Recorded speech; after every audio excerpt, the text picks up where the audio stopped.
Andrew Cuomo is staying in New York City's mayoral race for now. Two sources confirming to Fox that Cuomo will now be running as an independent. That's in addition to Mayor Eric Adams, who officially announced his bid for re-election yesterday.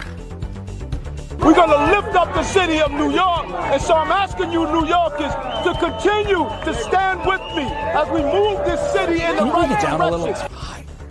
The two will face progressive upstart Zohran Mamdani, who shocked the political world on Tuesday after winning the Democratic mayoral primary. Oh, my goodness. Oh, my goodness. Speaking of which, that socialist candidate, he is beginning his media tour by openly touting his radical ideology.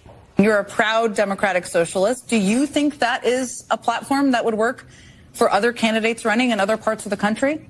Absolutely. I think ultimately this is a campaign about inequality. So when people say democratic socialist, do you like capitalism? No, I have many critiques of capitalism. What I'm focused on is making the city affordable for everyone. Fox News contributor and senior writer for the Washington Examiner, Joe Concha, joins me now. Joe, what do you make of the Democrat media's reaction to Mamdani and his primary win so far? Well, Todd, you may notice that Mamdani's media tour is running to cheerleading outfits like you just showed. MSNBC and CNN. It doesn't include any outlet like, I don't know, the one we're on right now, Fox News, that may dare question him about his patently insane policies in terms of asking a very simple question. Hey, my dude, how are you going to pay for all of this? How are you going to pay for universal free childcare, free busing? How are you going to pay for creating city-run food stores? Because somebody has to build those places and work at them, right? How are you going to pay for government-funded sex changes for minors? And by the way, why should New Yorkers foot the bill for that again? I mean, he says, Todd, he's going to raise the tax. He's going to raise the corporate tax rate by more than 50% when it's already near the highest in the nation. Well, guess what happens if that somehow succeeds in getting passed? Any business, any millionaire, billionaire that hasn't left is going to leave the state. And they're going to take all that tax revenue with them. NYPD officers, by the way, who he wants to replace with social workers in high crime areas, they're also going to leave. And that kind of proposal, by the way, is going to get innocent people killed. But no matter, CNN, MSNBC, they're going to do everything they can to get this guy elected because he's the ultimate anti-Trump, anti-capitalist who gives a good soundbite and has some charisma, I guess. What do we want? Communism. And when do we want it? You want it now. Yeah, now. And who should we vote for? Me. Vote for me.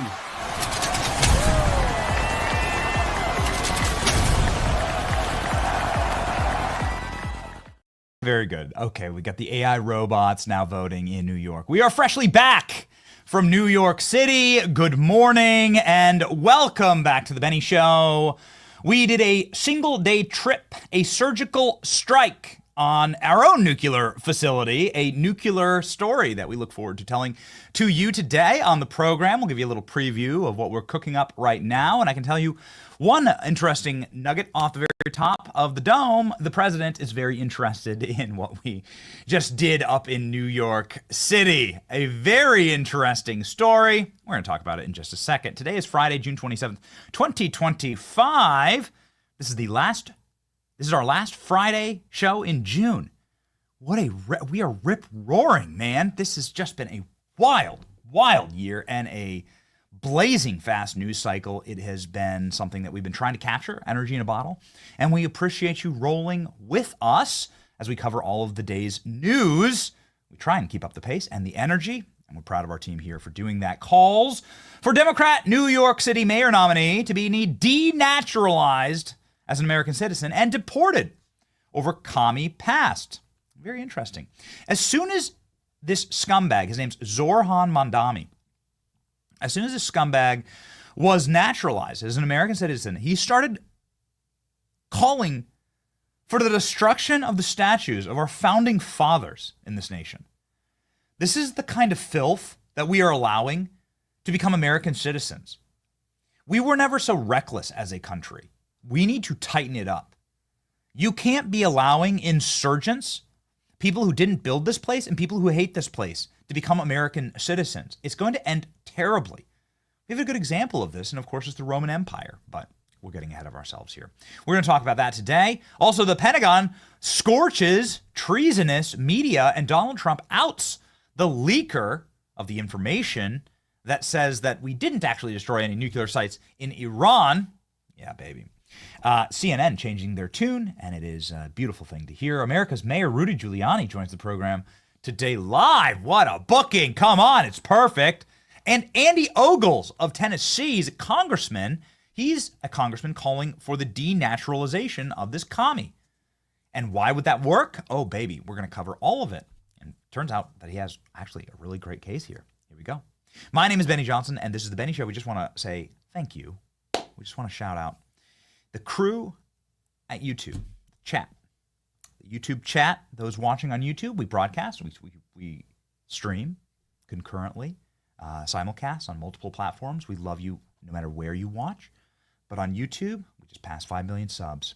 And we've been working very, very hard to dominate on that platform and to deliver excellence every single day and every single weekday and every single night and 10 p.m. on a Saturday if Trump bombs Iran. We are here for you. Thank you for showing up for us. We won't stop until we've saved the country. And then we also won't stop, okay? Can't stop, won't stop. We just want to say thank you. It is really unsightly for a grown man to toot his own horn. So we're just going to cut it off there and just say we're just honored to be part of this community with you. Shout out to the chat and nothing but absolute love and appreciation for the chat.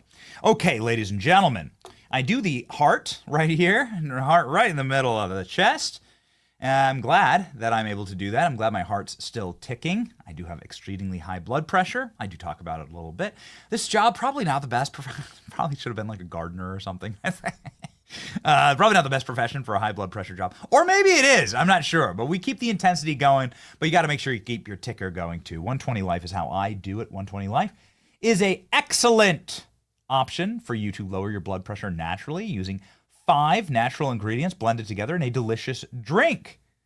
1 in 2 adults have high blood pressure. There's a 50-50 chance that you're affected, most likely. Heart disease is the most common disease in any family in America. So you got to get control of that. Ladies and gentlemen, I got a lot to live for.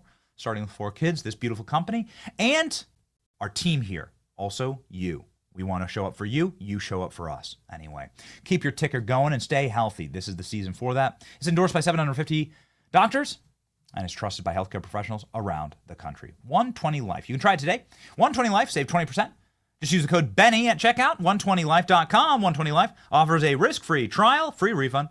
If you don't see lower numbers in 2 weeks, go to 120life.com and use the code Benny, B-E-N-N-Y. Okay, let's freaking go, baby. Let's talk a little bit about why we were off the show yesterday. I don't like being off the show. I like being in my studio. As everyone knows, we are, we're very efficient in this studio, and it's very cozy here. There's no windows or doors or anything. Well, it's like a little black box, but hey, you know what? It gets it done. We lock in, and we're able to cook here. And so when we leave the studio, it better be for a damn good reason, and it was for a damn good reason yesterday. Here's where we went yesterday. We went to AOC's home. It's a very unique place. You'd say, oh, you went to the Bronx. Well, actually, we did go to the Bronx there for just a little bit, and that place is a rat-infested hellscape. I've never seen anything. I mean, jeez, man. Dude, Cold and I were there yesterday shooting. It was like, it's like the third world, man. You import the third world, you become the third world. Go stand on a corner in the Bronx, South Bronx right now. Stand on a corner and look around. It is wild. There's like people eating off the streets. There's these rats the size of dogs. There's, it's like, it looks like the scene out of like a movie where they're trying to set like a, foreign marketplace in a far off land. People selling and peddling stuff out of sewers. Oh, it's disgusting. Filth and trash everywhere. Just dilapidation, collapse. Oh, it's just awful. It was awful. It made me very sad. And this is AOC's district. AOC constantly, yap, talks about the Bronx. Yap. Hey, Alex, can you grab me that tweet? I don't want to do the full thing here, but can you grab me that tweet from this week? Just this week, AOC, yapping at Donald Trump, saying that, is that the Bronx, Killer Klein? That's unbelievable. Look at this. This is similar to what we saw. This is very similar. This is AOC's district. Yo, at least she's on brand, right? Like, at least she's on brand. She's a communist, right? And this is what all communist nations look like. Go to Havana. It'll look like this. It's terrible. Show me the cars again. Jeez. Look at this. Yeah, sidewalk couch. That's exactly right. Look at this. Here's the Bronx. So anyway, we went there yesterday. AOC, yapping. Here's AOC chirping at Trump. This week, and it sent me off a cliff. It sent me over the ledge. I said, I can't stand it anymore. I'm going to go. We're going to go. I can't stand it. We have an excellent team here. We were able to lock and load in like 4 hours and get up to New York and get back. AOC saying, I eat Bronx boys for breakfast. Is what she had. There it is. Yeah, perfect. All right, stolen Bronx valor. Because those who know. AOC ran on being a Bronx girl. She ran against somebody on the pretext that he wasn't from the Bronx. There's an old establishment Democrat named Joe Crowley. You never heard of him. He just one of those machine politicians from New York. He was an evil white guy, though. An evil, doughy white guy who didn't look like the Bronx. You know what I mean? Yeah. That's her race. That's her campaign race. We have her old political ads and everything. And she says he doesn't live here, he doesn't drink our water, he doesn't breathe our air. Okay. AOC then continues to pathologically tell everyone she's a Bronx girl. She does it all the time. I'm a Bronx girl. I'm a Bronx girl. I'm a Bronx girl. And I've always thought it was really weird that an adult does that. Like, I don't sit there and tell everybody I'm from Iowa, I'm from Iowa, I'm from Iowa, I'm from Iowa. Like, you mention it in passing. I guess if it's totally relevant to the conversation, like Jim Jordan comes on the show and we talk about like Midwestern stuff. Fine. This is wild. Like, what's wrong with her? Why does she keep saying that? It seems like a pathology. Someone's hiding something. It's very strange. Adults don't act like that. And lo and behold, when you do just a little bit of research, you find out that AOC ain't from the Bronx. No. Her gritty, hardscrabble, Bronx girl demeanor was actually created out of whole cloth in a beautiful hamlet called Yorktown Heights.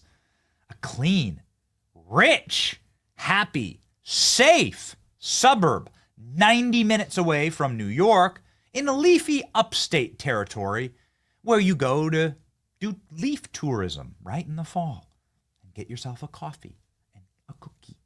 And that's exactly what we did. We went up there yesterday and we're going to tell the story of who AOC actually is and where did she come from. Oh man, and we are cooking on something very special. There's a chance that it might even be up today. We'll see. We want to make sure that we have everything locked in here for what we're working on. And we want to make sure that it's elite because we have some high-profile individuals that are very interested in us telling this story. And it's part of what we do here. And it's just why, again, we want to say on the stream here, like how appreciative we are of you as an audience. It's our obligation to go do this. It's our obligation to go take you with us and to show these things and to tell the world about it. You give us the power to do it just by watching. And so we're just deeply appreciative of you. Many people support us in other ways, like super chats and stuff, and just all of it. We're just brimming with gratitude. You won't find a channel that is more brimming with gratitude and thankful. And so, ladies and gentlemen, we took our leave yesterday, went up to Yorktown Heights. And boy, did we discover some fascinating things about AOC. Boy, howdy. Wouldn't you know it? Were we told some stories? Hot diggity damn. May have to even return. We were on a very tight schedule yesterday, and we were only able to get one man on the street interview back in the Bronx. We had to go film there, and we were able to get one man on the street interview talking about the mayoral candidate who just won in a landslide. We don't say that enough. He won in a landslide. I mean, I don't know how many rigged. I don't know. I mean, they have permanent mail-in. They have mail-in balloting, right? And they have criminal aliens voting. But whatever, the guy ran walking away with it. So it is what it is. Whether it's fraudulent or not, the guy won in a landslide. His name's Zohran Mamdani. Now, Zohran just became an American citizen just a few years ago. Started immediately agitating to tear down statues, marching in George Floyd protests, and wanting to burn the country to cinders. Now he's running to defund the police. He's running as an avowed communist. He straight up is going on TV and talking about how much he hates capitalism. He's going to raise taxes. He's going to fundamentally scar the face of New York City by taking over all the grocery stores and gas stations. Did you know, like, these are some of his policies? He's going to have government-run grocery stores in New York City and gas prices. They're going to have price fixing. Boy, it's like, geez, can you show the Bronx again? Can you show, like, that? Like, if you want to know what the end stage is, it's this. Like, they're already there, I guess. We're going to have a talk about that with America's Mayor, Rudy Giuliani, whether we should just let great cities die or not. Oh, okay. This is a real man. Okay. Klein has found a real man from the Bronx. Thankfully, maybe this man, whoever this man is, should run for, maybe he should run for mayor. Maybe he should run for AOC. Remember this when Robert De Niro talks tough to Trump. Remember, Robert De Niro gets up at the Tonys and goes, F Trump. Remember that? Remember that he could also be cast as one of the dwarves in the live action Snow White. Just an important reminder. Look at those shoes. He could be a member of the Lollipop Guild. Robert De Niro's next casting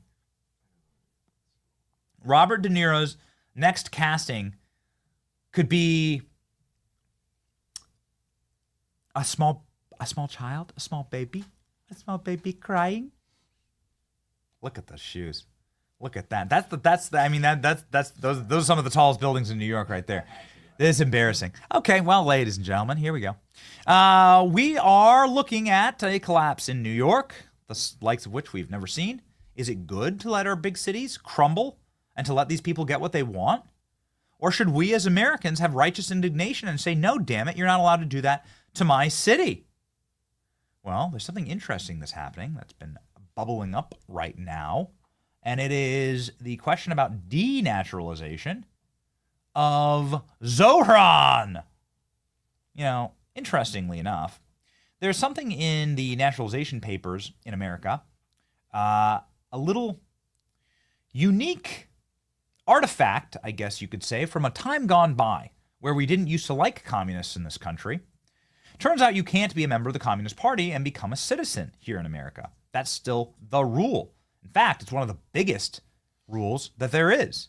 It's right there at the top of your naturalization papers, and there's entire subsections throughout the immigration process detailing how ardently we are not going to allow communists in, and detailing exactly explicitly that you must have never had any contact with communism and Communist Party organization of Communist parties. So there is a big question right now out of Andy Ogles of Tennessee, who will be joining the program, suggesting the New York Democrat mayoral candidate, Zohran Mamdani, should be deported and denaturalized ahead of the November election. Zohran Little Muhammad Mamdani. Okay. Anti-Semitic socialist, this just caught me off guard. Okay. What a timeline we live in. Anti-Semitic socialist communists will destroy the great city of New York, Ogles wrote on Thursday. Well, is it a great city? I don't know, but whatever. The social media post on X appearing to invoke the Prophet Muhammad. He needs to be deported, which is why I'm calling for the subject of denaturalization proceedings. The Tennessee lawmaker attached a letter to Attorney General Pam Bondi. The post urging her to denaturalize Mamdani, citing a chapter from the U.S. Code that outlines the revocation of citizenship for individuals who willfully misrepresent or conceal material support for terrorism. According to the public reports, including a June 21st, 2025 New York Post article, Mr. Mamdani expressed solidarity with individuals convicted of terrorism-related offenses prior to becoming a U.S. citizen. Specifically, he rapped, "Free the Holy Land, 5, my guys," Ogles wrote in a letter. The Holy Land Foundation is a U.S.-based Muslim charity. 5 of its leaders were convicted of funneling money to Hamas in order to kill and commit terrorism against Americans, Jews, Christians, pretty much everyone. Publicly praising the foundation's convicted leadership as my guys raises serious concerns about whether Mamdani held affiliations and sympathies and failed to disclose during his naturalization process. While I understand that some may raise First Amendment concerns about taking legal action based on expressive conduct, such as rap lyrics, speech alone does not preclude accountability where it's reasonably suggested underlying conduct is relevant for eligibility for denaturalization. Ogles' comments drew condemnation from some Democrats. This type of racism has never been in America, says Sherry Tintander. Who the hell that is? House Homeland Security Committee Democrats also hit Ogles with a statement referring to his comments as racist. We'll let the congressman answer for himself. He'll be on the show soon. Mamdani's campaign team and Justice Department did not immediately respond for comment. New York City mayoral candidate did speak to the weaponization of anti-Semitism throughout his campaign and division during his victory speech. Okay. So I guess we'll see, ladies and gentlemen. Mamdani has been subject to a car bomb threat in repeated voicemails on various dates by an unknown individual. Okay. Well, you know, we want everyone to be safe and so on. But it's an interesting question. So ALX, this is interesting. This is on the support for terrorism charge, not the communist charge. ALX brought up in a post that went viral that also you're not allowed to be a communist. Here we go. Membership in certain organizations. A person subject, revocation, naturalization, if the person becomes a member or affiliated with the Communist Party, the totalitarian party, terrorist organization within 5 years of his or her naturalization. Okay, well, here's Mamdani just last night saying, I'm a communist. This was him on CNN, I believe, saying, I don't believe in capitalism. He's run as an avowed Marxist. Now let's listen. So when people say democratic socialist, right? And I'm curious what you think this means. I mean, do you like capitalism? No, I have many critiques of capitalism. And I think ultimately the definition for me of why I call myself a democratic socialist is the words of Dr. King decades ago. He said, call it democracy or call it democratic socialism. There must be a better distribution of wealth for all of God's children in this country. And that's what I'm focused on, is dignity and taking on income inequality. And for too long, politicians have pretended that we're spectators to that crisis of affordability. We're actually actors, and we have the choice to exacerbate it, like Mayor Adams has done, or to respond to it and resolve it, like I'm planning to do. So, ladies and gentlemen, he's also calling to tax white neighborhoods. Kara, who's the excellent booker on this program, we need to get, we need to get the Justice Department in on this.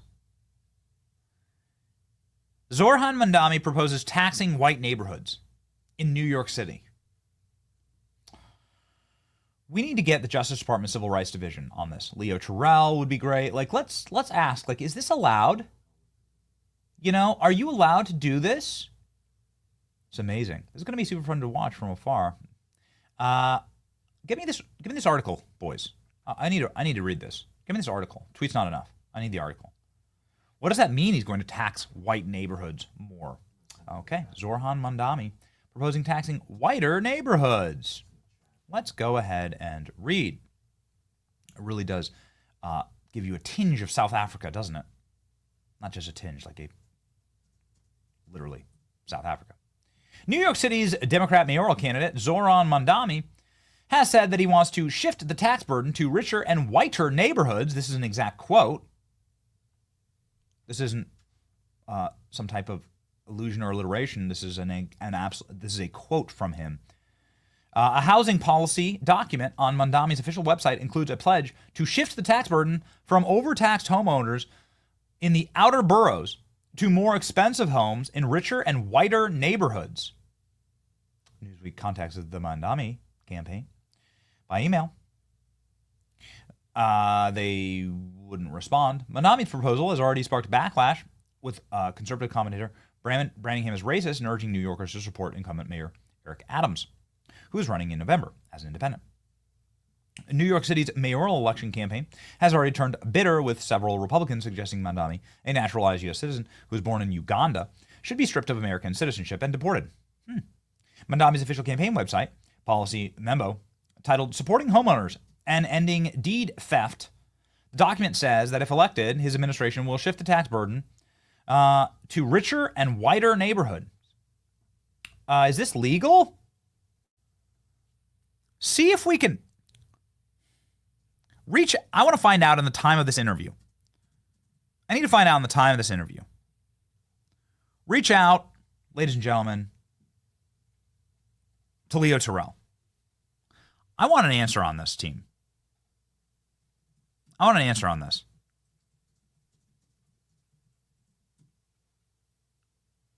This is the DOJ Civil Rights Division. Reach out to Harmeet Dillon. I want an answer on this, producers. Let's hold on. Yeah, we're gonna I'm gonna reach out to Harmeet, on the show. I'm just reading this. This is, you should be prosecuted for the campaign should be shut down. The campaign should be shut down. Flip it. I love Florida. I live here. It's a great state. If I ran, you would be perfectly justified to prosecute me if I ran for mayor of Tampa, where we broadcast from, and I said I want to tax blacks more. And Latino, there's a huge Cuban population here in Miami. By far the number one, by population numbers, by percentage numbers, the largest Cuban population actually in Florida, here in Miami, here in Tampa. If I ran on a policy with taxing them based on their skin color, I should be prosecuted. I mean, clearly you'd be run out on a rail. But you could have your campaign shut down. There's clearly violations happening right here. The Civil Rights Act. So if this is real, he's running an illegal campaign. Denaturalize him or not? I'm not sure. I think that seems like a little more of a long shot. We're going to talk to Ogles about it. Talk to Giuliani about it. Giuliani will be on the show. But this alone, hey, Alex, are we reaching out to DOJ Civil Rights? Okay. All right. I need to know about this. This is crazy. We asked the Cuban mayor of Miami this week. His name's Francisco Suarez. He's like the Bizarro World. Zoran Mandami is the Bizarro World version of this guy. So this is a very successful, very popular Republican mayor of Miami, who was on with us in a pre-taped interview that happened 2 days ago, right when this news broke, and this clip went thermonuclear viral. I asked him, because this guy had his family hunted and killed by the Castros right in Cuba, and that's where he comes from, and his family had to escape and flee. And like a real refugee. There are real refugees. There's examples of that, and we should take it on a case-by-case basis. But this guy had to flee and came to America. And I asked him, yo, should we allow these communists to run our biggest cities? Should that be allowed? It's not allowed in our naturalization process. But right now there's a Marxist, Karen Bass, in charge of LA. There's a communist in charge of Chicago, and now New York. They're going for a trifecta. Here was his answer. It says you're not allowed to have active Communist Party affiliation if you're going to become a naturalized American citizen. How do we square this? Should communists be allowed to run for office? Well, they shouldn't be allowed to be citizens, right? They should be naturalized. And so they certainly shouldn't be able to run for office, because that should be a precondition of being able to run for office. So you should be a naturalized, citizen of the country. And so to me, that's, by the way, my favorite part of the naturalization process, right? Is this concept that you cannot be an avowed communist to be an American, right? So, I mean, I think that's a beautiful thing.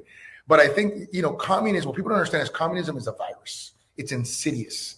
The way that communism, the Cubans in particular, were trained by the Russians, by the KGB, right? And they were trained as spies, and they were trained to manipulate, right? And to be insidious in the way that they penetrate our country and try to infuse this perverted ideology on our cities and on our citizens.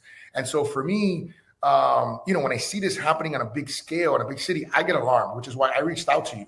Right. And I wrote this letter, this op-ed that hopefully will get published in a big publication. I want to warn people. I feel a moral obligation to warn New York about what's coming. If they don't they still have time, right? The election is not till November. They have time. And I hope they make the right decision, because otherwise, look, I understand Miami's going to benefit at some level, and we'll have some issues as a result of it at some level. But I never want to benefit based on somebody else's misery.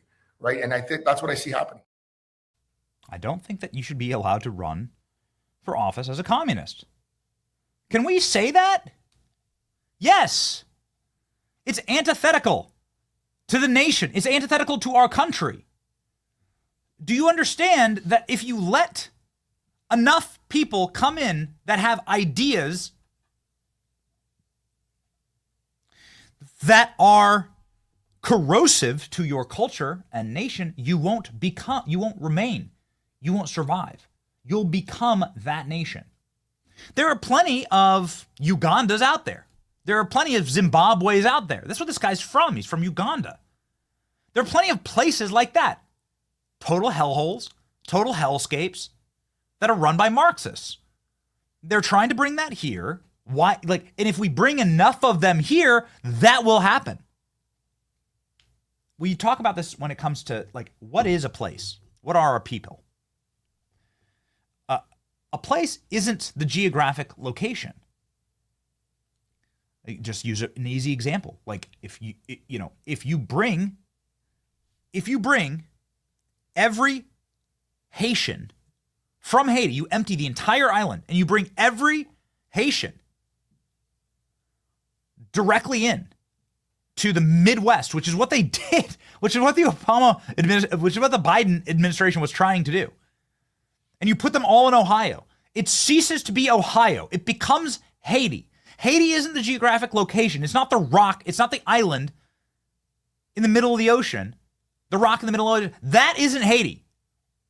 Haiti is the voodoo and the dysfunction and the low IQ and the crime, the misery, the despicable culture.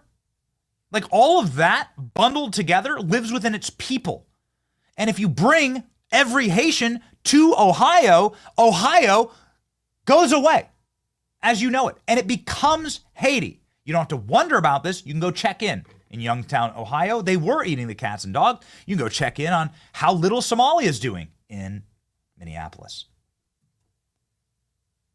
It's an insane thing. Okay, I just heard back from Harmeet Dillon. She says that she can draft something right now on it. It's cool. Great. It's wrong. The dude's campaign website says I'm going to tax white people more. We need to move the taxes to more white people. I'm sure there's plenty of laws. Obviously, the Civil Rights Act would be one of them that I could be prosecuted on if I ran for mayor here in Tampa and said, what I'm most excited about is protecting white people from taxes. And I'm going to push all the taxes to black people and to Cubans that live here. How fast do you think I'd be prosecuted? How quickly do you think I'd be shut down and thrown in prison? Had my career destroyed, had all my, and rightfully so. I would argue that, of course, that's something that should happen, in fact. I wouldn't argue against it. Why is it okay?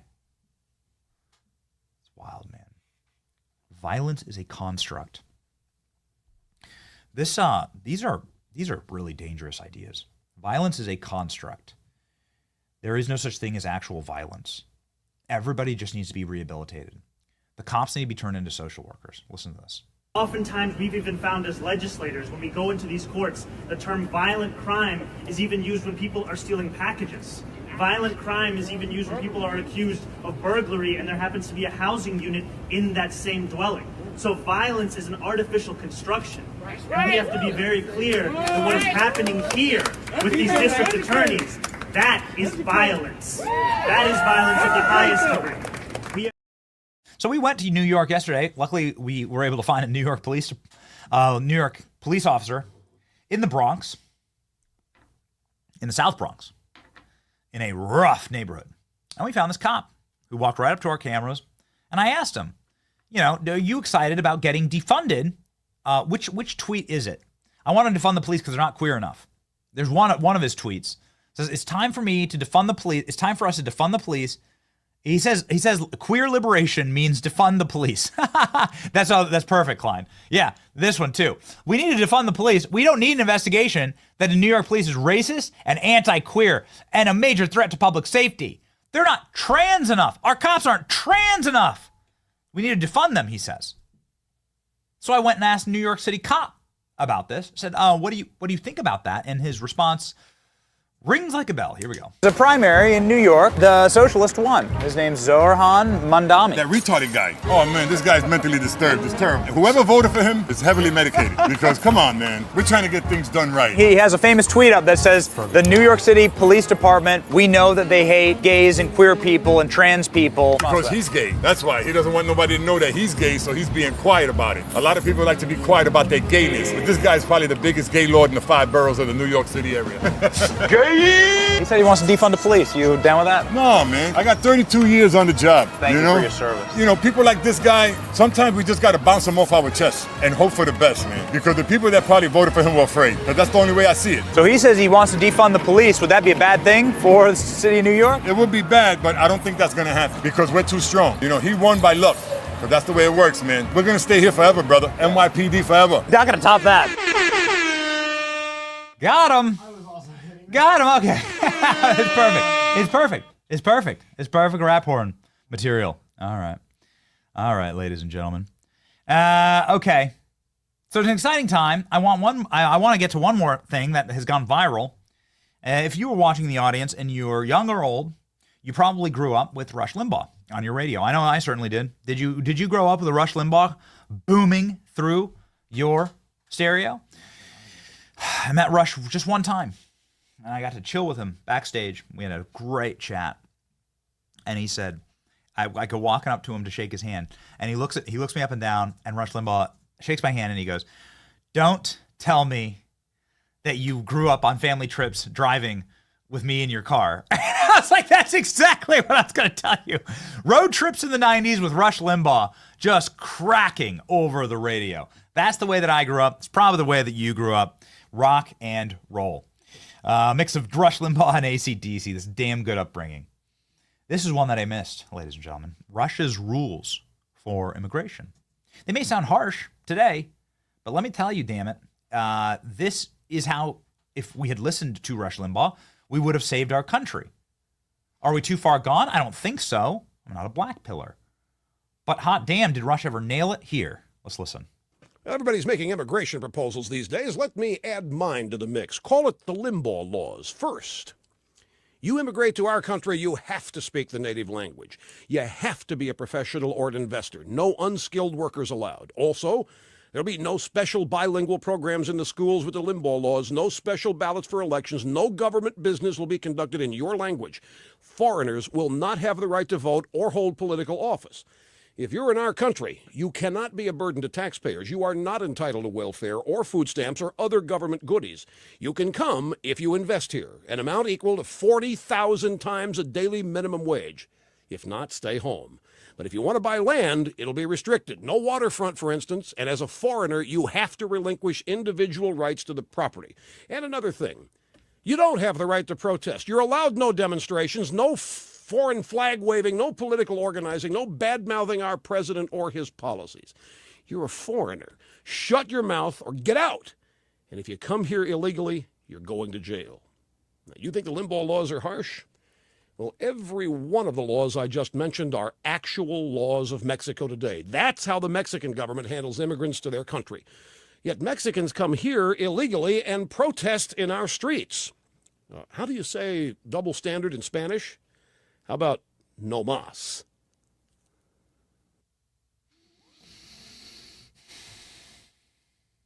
We used to have a proper country. Ladies and gentlemen, we used to have a proper country. I just want to put a pin in this. A post from the potential new mayor of America's largest and used to be most dominant city, the beacon of freedom from the Empire State. Zoran, let's see, this was months after becoming a citizen. Months after he had become an American citizen, he's ordering the destruction of statues of our founding fathers. A statue of Columbus remains in Astoria in defiance of the values of humanity, empathy, and justice that we stand for. Sign the petition. Attacking a great Italian American, the greatest Italian American, perhaps, to ever live.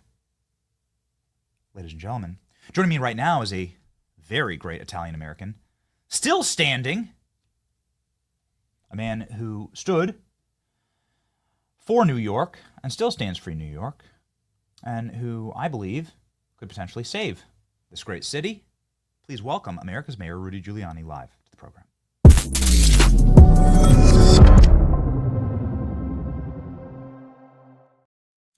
Rudy, what the hell, man? How are you, Ben? What the hell, man? What's going on? This is crazy.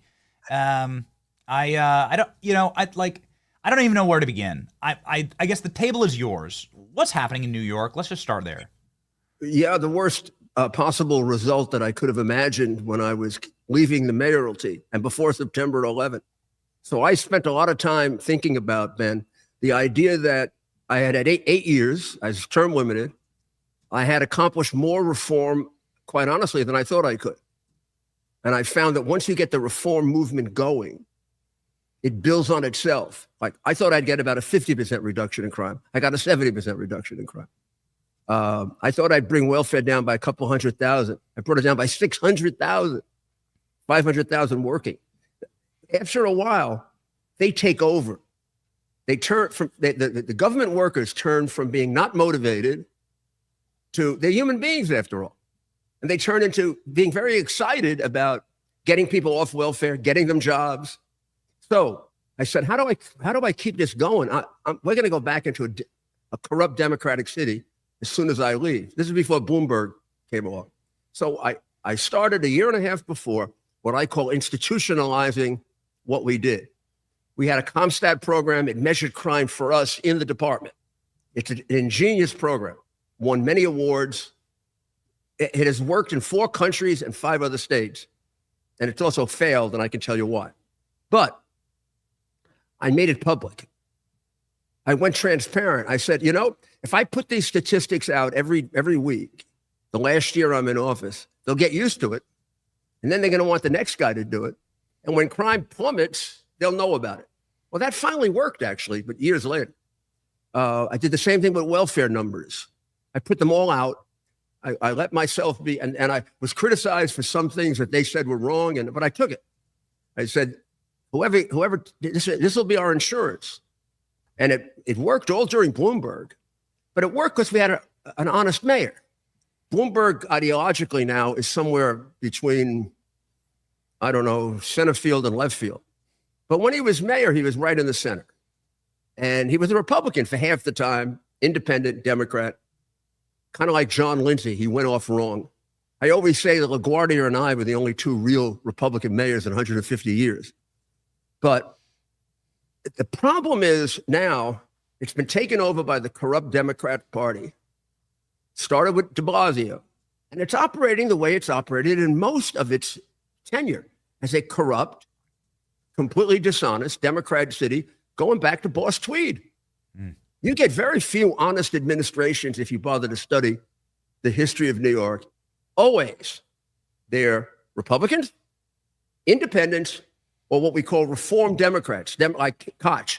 Koch had enough. He ran against the party.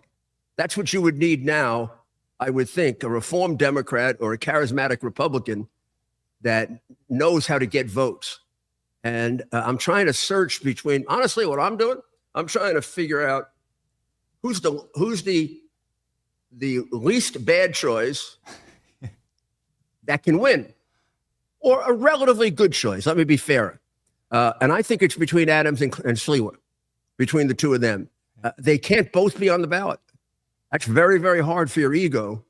The only chance we have to save New York is if one guy endorses the other. And right now, I'm trying to weigh. One of them is a close friend of mine. The other has been a friend and an enemy. Mayor Adams endorsed me for mayor in 1997 when I won in a landslide. When he first became mayor of the city, he attacked me. And now he's on my side, sort of. But I'll tell you this: I was always able to negotiate with Adams. Remember, he worked in my police department. He was quite close to my police commissioner who just died, Bernie Carrick. And Bernie told me, "Don't worry, I'll show you. We can work with Eric. Eric's a guy you can work with." And within 2 weeks, Eric was on our side and endorsed me for mayor and was playing a very positive role. So I see the good side of him too. And I think I know where the fault line is. And I don't think he's corrupt. I think he's disengaged. Koch had the same problem. Koch had corruption all around him. I largely became mayor because of prosecuting the mafia and prosecuting just about everybody in Koch's administration, but Koch. And he didn't know about it. He was living in his own world. Eric is very much the same thing. It's a different world, but he lives in his own world. And the corruption is there. And since he's gotten in trouble, he's done a lot about it. A lot of it has. So I'm not worried about the corruption part. I'm worried about the execution part. Who can execute better?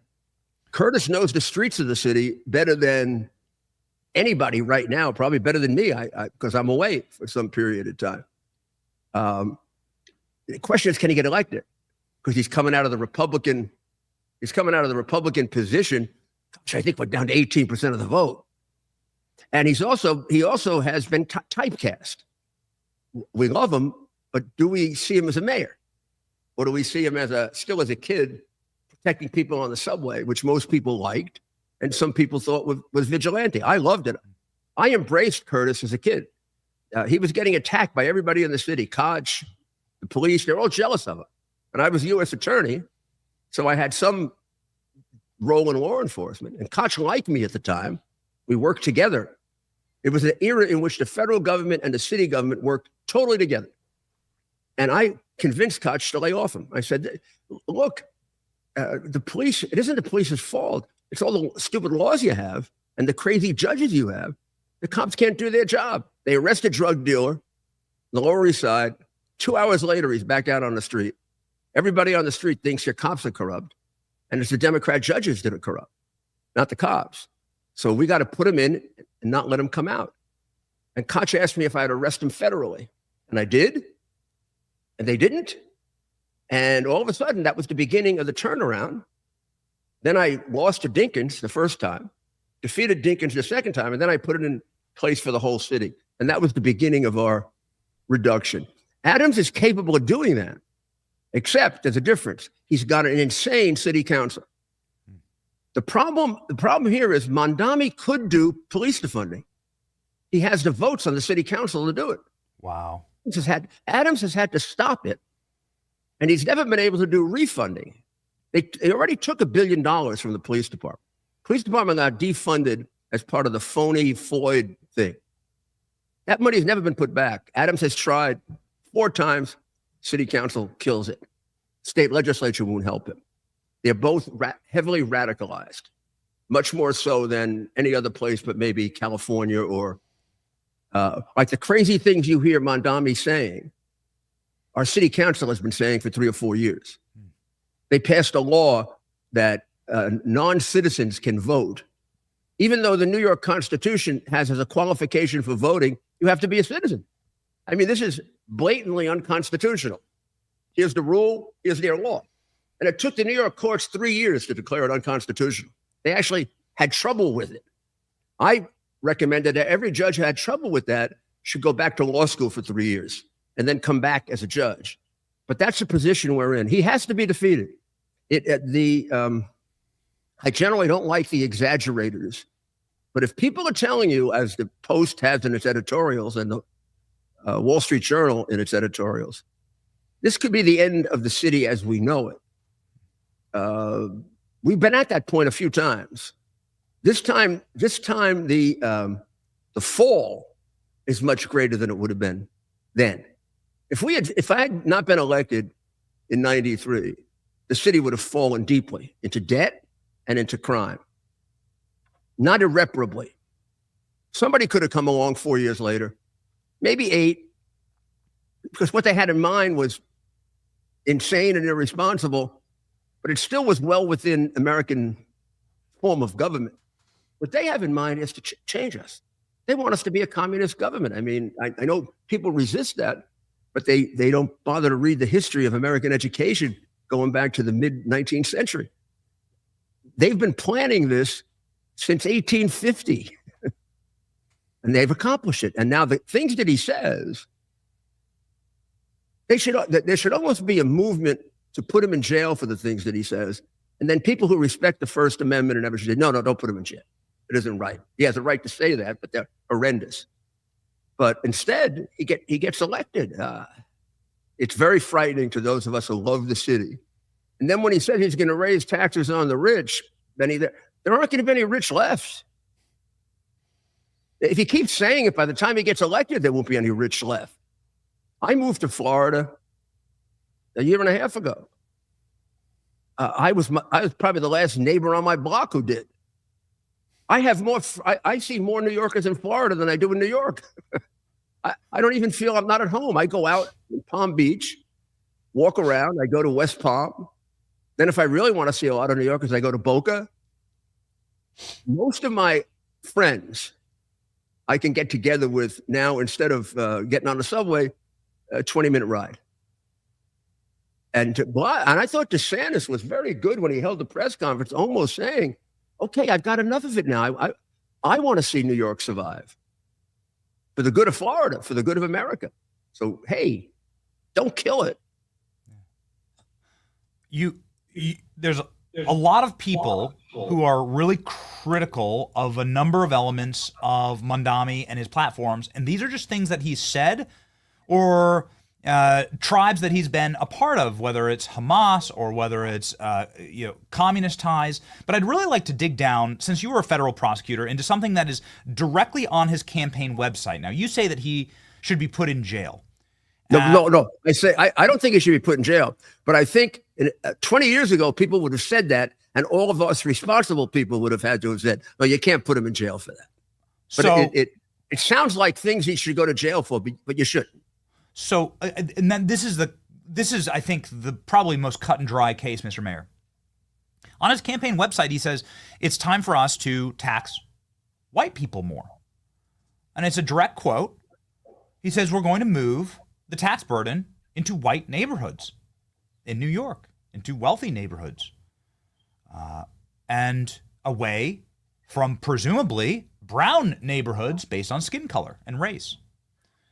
Now, this is prima facie illegal, of course, based on a number of statutes, federal and local.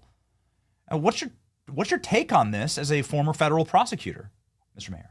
Yeah, I think under the present Supreme Court decision, particularly the most recent ones, that's reverse discrimination, particularly under the last decision. And if he did it, you could sue him and you'd eventually win 5 years later. It is no different than saying, I'm going to move all the taxes into areas of the city. I'm going to move them to black areas because they don't pay as much taxes as the white areas, and I want to equalize things. Well, that would be unconstitutional. You can't just tax black people. You can't just tax white people. And if you're disproportionately taxing them, you're effectively taxing and not taxing. Somewhere near half the city doesn't pay any taxes. I don't know if it's over 50. When I ran for mayor, I was very concerned it had gotten up to 48% or 46%. And I have a thing in my head, a concept, which is you go over 50% and you become a socialist society, whatever you call yourself. I should not be working for the government. Neither should you. We haven't made that choice. If I want to go work for President Trump, I'm working for the government. Right now, you and I are working in the private sector. The majority of our money should be for us to determine privately, for our families, for ourselves, and some reasonable proportion for the government that we have to support. The minute you flip it, and you're paying 52% of the government and you're keeping 48% for you and your family, you're now working for the government. And when it gets up to 60 and 70, it starts to get absurd. You look at the balance of our economy. The government controls more of our economy than in some communist countries. So we easily could fit the definition right now of a socialist country, which Trump will reverse completely if he gets the big, beautiful tax bill through. And, there are bad things about the big, beautiful tax bill, but there are absolutely critical things about it. And somebody's got to remember, they should play some of Ronald Reagan's speeches when he got them to accept a tax bill that had similar problems. It didn't do everything. It just turned us into the best economy for 10 years. And Reagan would say, my 8% my 80% friend is not my 20% enemy. And you never pass anything unless you give them something in a democracy. We're losing the sense of a democracy, even us Republicans, if we think we can get everything. You always have to reserve something for the other guy so that we have a democracy. Our views are no more infallible than theirs. They may be better. We think they're better. They seem to work better. There may be a time when our views aren't working. Society changes and we've got to change them a little. But what happens when you get to the far right and the far left is you become so locked into your ideology, you see the world that way. You interpret everything that way. And we have too many of that. We have too many people like that right now that won't find, there's nothing wrong with finding a reasonable place to meet in the middle.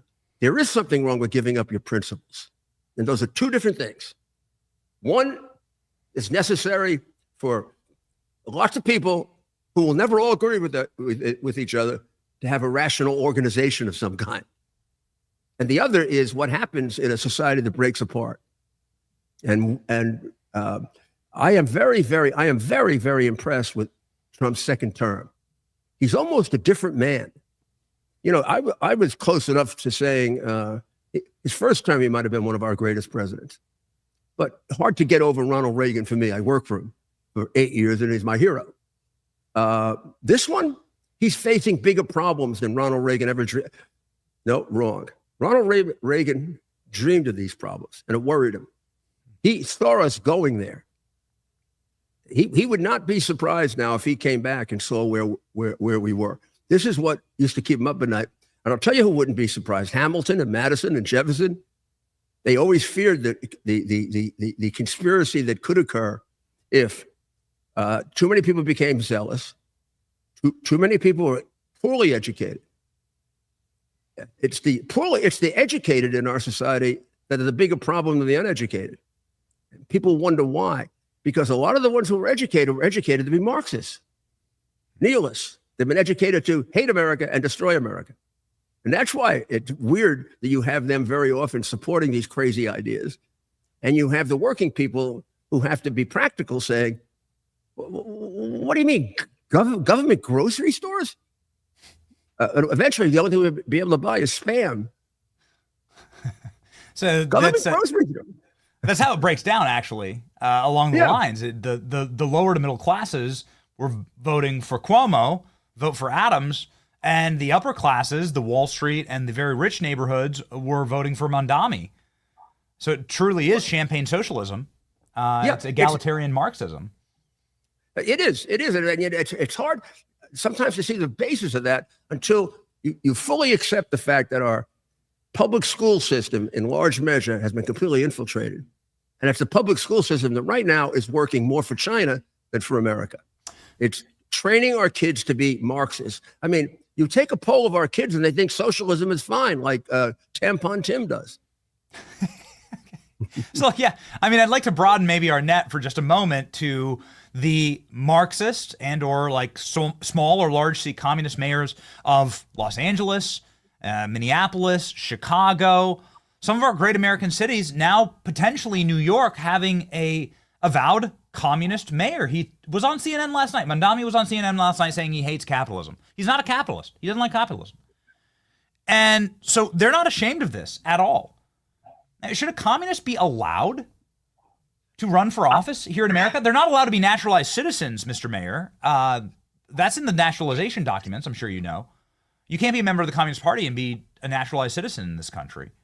I think you could make an argument that no, they shouldn't, because they want to annihilate the government, and we should not be induced to vote for our annihilation. But I don't think it would pass a present Supreme Court definition of free speech. I don't think we could accomplish that. And you know, the Communist Party in our country way back was benign enough that it almost was an American party. It was the card-carrying communists that belonged to the cells that were the dangerous ones. And unfortunately, and I know a lot of people go crazy when I say this, but I know this for a fact, The Roosevelt administration, going back to Wilson, the Democratic Party got infiltrated by them. They never infiltrated the Republican Party. It wouldn't be comfortable. In the Republican Party, you wouldn't be comfortable saying, do away with the free market, because that's the core of our belief. And they go along with each other. If you don't have economic freedom, ultimately you don't have political freedom. The reality is we thought China would split that way. We thought China was becoming a capitalist country. And as a result of that, there'd be political freedom. There's less political freedom in China now than there was 20 years ago. Xi Jinping is going back to Mao, because he has always said, and if you read him carefully, the reason I know what I'm telling you, Xi Jinping wrote that 15 years ago. You can't have a split between the two. You either have communism or you don't.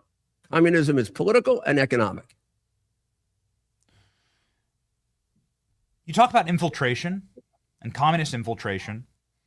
It seems like a really stark warning to New York that at the very least you have a candidate here who's played footsie with Hamas, according to his commentary. He's sang and rapped about supporting of 5 individuals who were criminally charged for sending money to Hamas, a terrorist organization.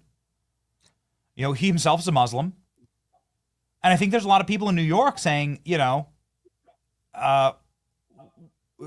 the hell's happening to my city? In just a few short decades, we are here now at the precipice. You went viral, of course, Mr. Mayor, this week with just photos of you, side by side of you and Mandami on the morning of September 11th. Here's one example.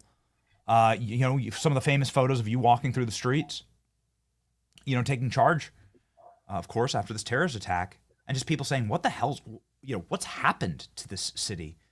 It does seem like alarming, and there are now members of Congress, one of them will be joining the show, Andy Ogles, who's saying perhaps we should denaturalize him or at least do an investigation into this because he lied and he has ties to terrorist organizations. Your thoughts on this, Mr. Mayor? No, I think that's very responsible request and something government should do. Given the nature of the things that he says, I don't know that we can come to the conclusion or convict him of it, but he raises a real legitimate concern that he's not a loyal American and that he is working. The degree of his involvement in the things that Hamas believes about or believes and the activities he engages in that are pro-Hamas, anti-American, and anti-Israel, to the extent of carrying their flag and burning ours, would suggest there's something deeper to it. And that is that there is certainly enough that he's done and said that would justify an FBI investigation that he's a traitor.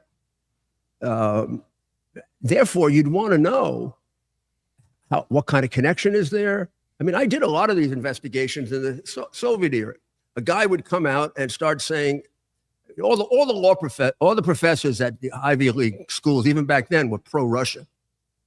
But you look at the ones that spent a lot of time traveling there. You'd look at the ones that had come back and they go over the top and attacking America, and they were subjected to FBI investigations. Of course, Hoover got attacked for it, but they wanted to take us over, and they had a weapon that could destroy us. He was doing the responsible thing, and a lot of them weren't eventually put under investigation. But the fact that we investigated them got us an unbelievable amount of intelligence. And right now, we are seriously lacking intelligence. I am so worried about the people who did what I used to do.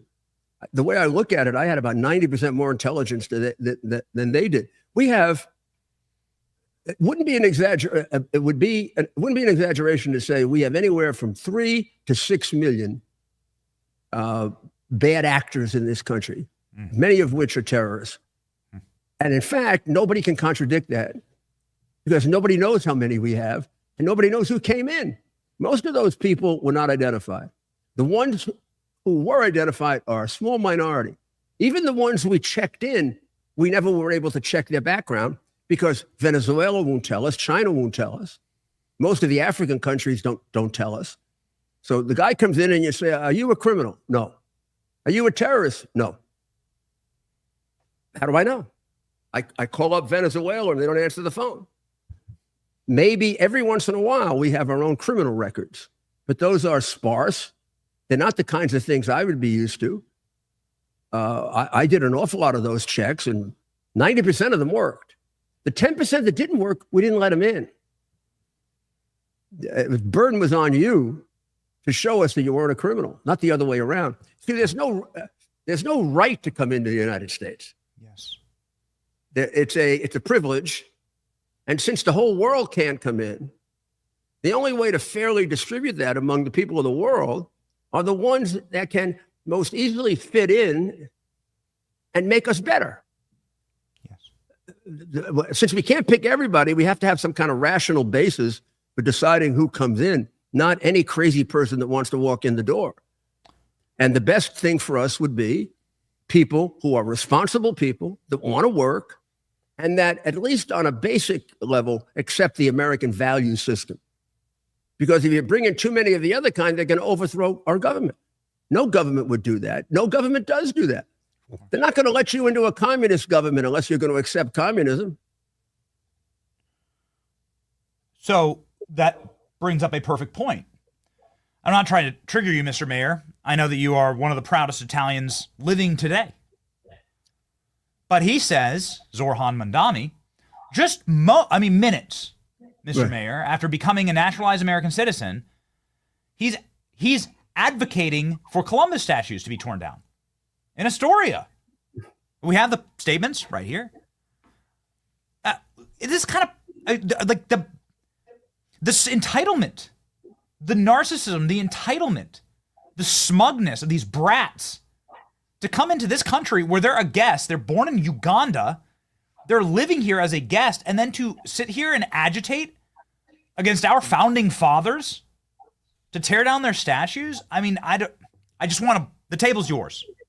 You probably have. No, I mean that as an Italian, you have harsher American, feelings than I would even on this subject. No, I would say I try to separate my feelings. My feelings as an Italian American are extremely strong and extremely hurt. And I was very, very proud a couple of years ago that the Italian American community would not allow them to take down the statue of Columbus in Columbus Circle. That's still in jeopardy. They're still going after that. Wow. I think the new history on Columbus is all a matter of political prejudice. Honestly, we don't know enough about Columbus's history or background to make those. We have no idea what he really did. We do know the obvious achievements. The obvious achievement was he was the first one to make it clear that the world was round. Whether he was the first one to discover that or not, we don't know. But the first one to make it clear is a very, very important person. It might have taken us another 200 years, and we'd be set back. And the man was a man of incredible courage. I don't know. I'd like to see these people go across the ocean 5 times with a group with a crew, half of which were probably criminals, and then come into an environment. Now, we talk about the native population. Remember, half of them were violent as hell. So you come in and they chop your head off. How do you react? This is 600 years ago. You fight back. If they were the people that didn't fight back, they never would have settled America. It's like I say about my firefighters. When I was mayor, every once in a while, my firefighters would get into a fight in a bar, and they wanted me to fire them. I said, if I fired all the firefighters that got into a fight in a bar, and I took the ones that wouldn't get into a fight, nobody would come and save you. That's right. That's right. Give me the firefighter who's throwing haymakers. That's the guy I want busting through the wall. That guy's. I need a door kicker, right, to come save me. Yeah. I mean, they're not all like that. And please, there are a lot of them that are very intellectual. They get PhDs and whatever. But by and large, they have to have they got to be tough. They got to be tough people. They can't be these, sissy left wingers, because they're not going to come and save you in a fire. So the same thing is true here of these people that do these extraordinary things. They are going to have quirks, and they are going to have problems in their personality. And I'm not going to go through it, but I could take apart some of the people they have statues to, where we know what they were doing was shocking. But we put up statues of them because there are some things they did that were great. I mean, and it's ridiculous 500, 600, 700 years later to go speculate on what he did and why he did it. He was very difficult on the crew. Well, how many of people in that crew had murdered somebody? How many people in that crew were criminals? Who do you think became the crew of a ship where you didn't know you were coming back and living? It wasn't, the entitled in society. He had a tough group of guys he had to take care of. So, speaking of the people who take care of tough guys in the city of New York, a constant target of Zorhan Mandami, it was the NYPD and is the NYPD. He still has all of his tweets up. We can put them up here, but perhaps you've seen them, perhaps not. I have. Yeah. Every single one, and probably your reaction to some of these words I can't repeat.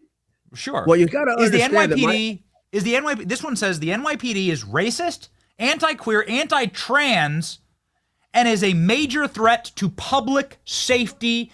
They have to be defunded. No fake cuts. This one says, Mr. Mayor, queer liberation means defund the police.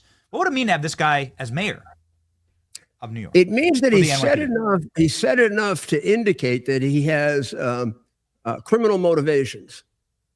If you took away the NYPD, you would directly get people killed. If you don't know that, you're too stupid to walk across the street, much less be mayor. If you do know that, you got a motivation. We better find out what it is, because it's not the normal motivation of a candidate for public office. So it could be twofold. One could be he's an exploiter and he'll take advantage of anything, even if it means we can have a society where people kill each other. And the other is that he's a deliberate communist who's been put here to try to complete what de Blasio began. Or in the case of the Democrats, complete what Obama began. When I say communist, it's Obama was trained as a communist. We just ignored that. Obama acted like a communist. He wanted to take our healthcare system and make it socialized medicine. 10 years ago, 20 years ago, if he'd been talking about socialized medicine, we would have said, oh, was he a communist? Well, that was the same question when he was doing it. He just was not, in many ways, Obama is exaggerated in terms of effectiveness and intellect and energy. He was basically a lazy guy. And the left was a little angry at him not having accomplished as much as they thought he could. Kind of like Biden better, because he was lazier, but he was nothing. So he was a cipher. You just go right through him.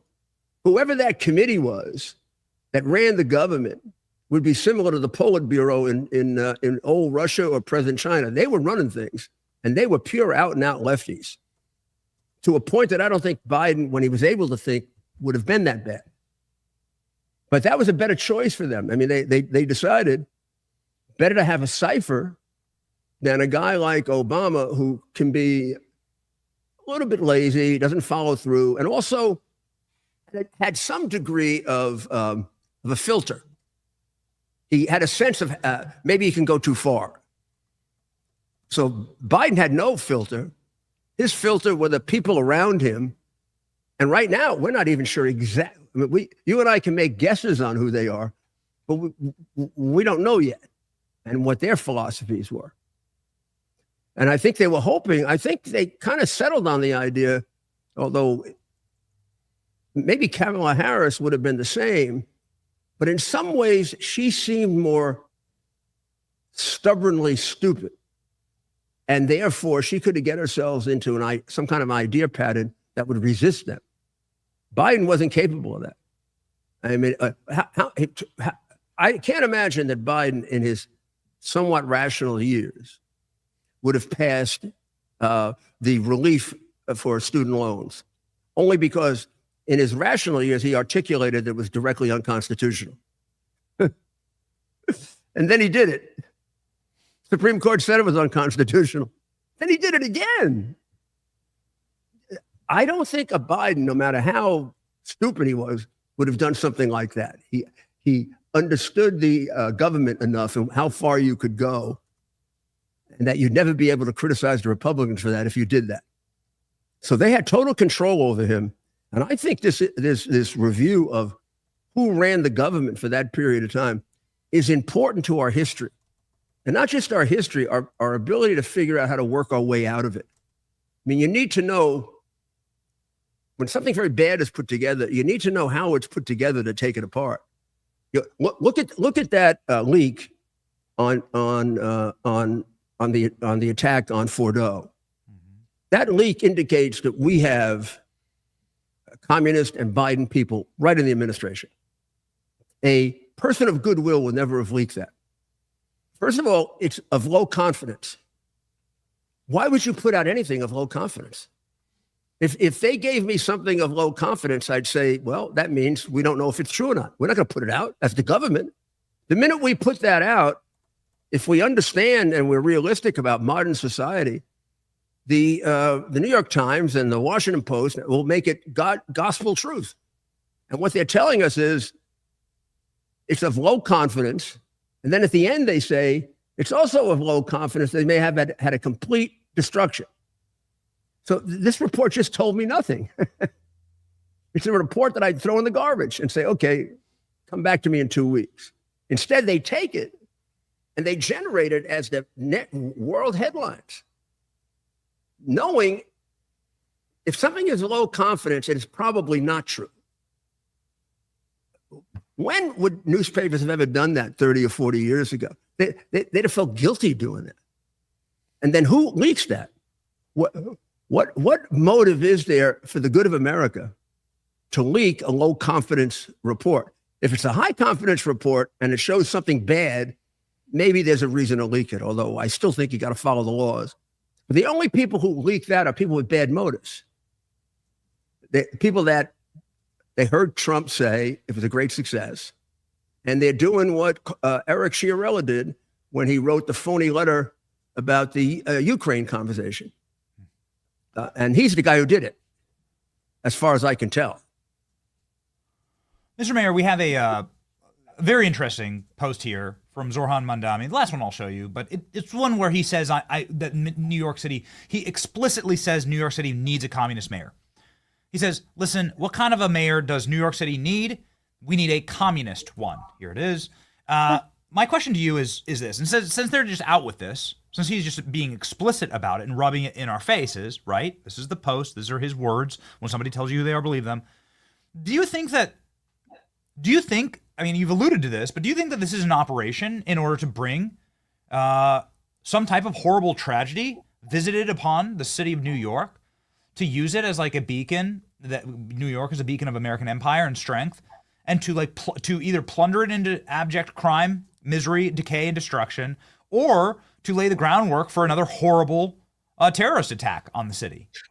Well, don't I have to say, I'm going to put myself in the position of when I was mayor, where I had to make choices for the protection of the city. First thing you have to do, and to the extent that I've ever lectured mayors on how to be mayor, I would say you always have to take the worst possible scenario. Because if it isn't correct, then you haven't wasted any time and you probably improved your efforts to guide things. The guy is inviting an invitation for that.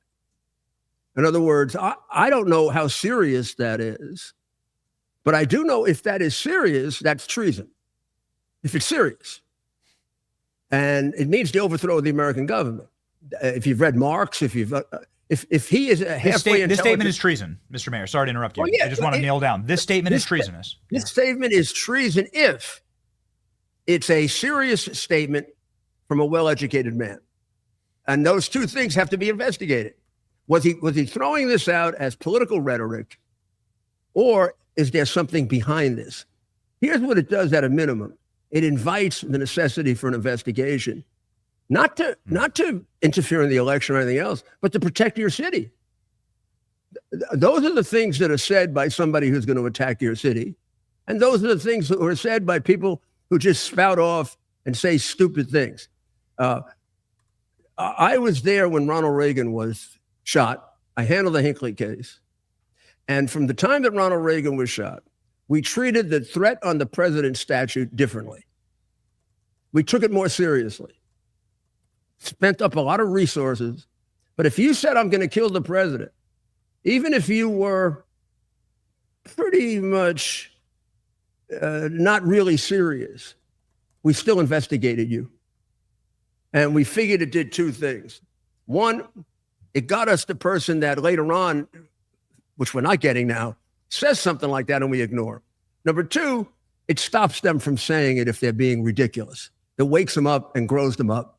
And you can't run around saying you're going to kill the president without consequences. But we don't put you in jail. So there's a value to, I'm going to give you one other thing off the point. It's the Ashley Babbitt murder.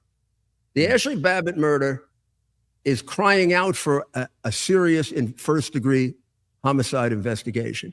I didn't say there was first-degree homicide. I said there is overwhelming probable cause to investigate, which we have criminally ignored. And we've done that throughout the Biden administration, which is why we don't have a system of justice. So, yes, what he said should be investigated. It may turn out he's just a big political big mouth, and he's looking for the most ridiculous thing he can say to get support. Fine. Could it turn out that he's had contacts for years, and this is deliberate? But we should know that before we put him in a position of being in charge of America's most serious, biggest city, saying the things he said. I mean, what's the communist? The major communist ideology today is in Red China. They lead the communist movement. It used to be Russia. What's China's goal? To overthrow us by 2048.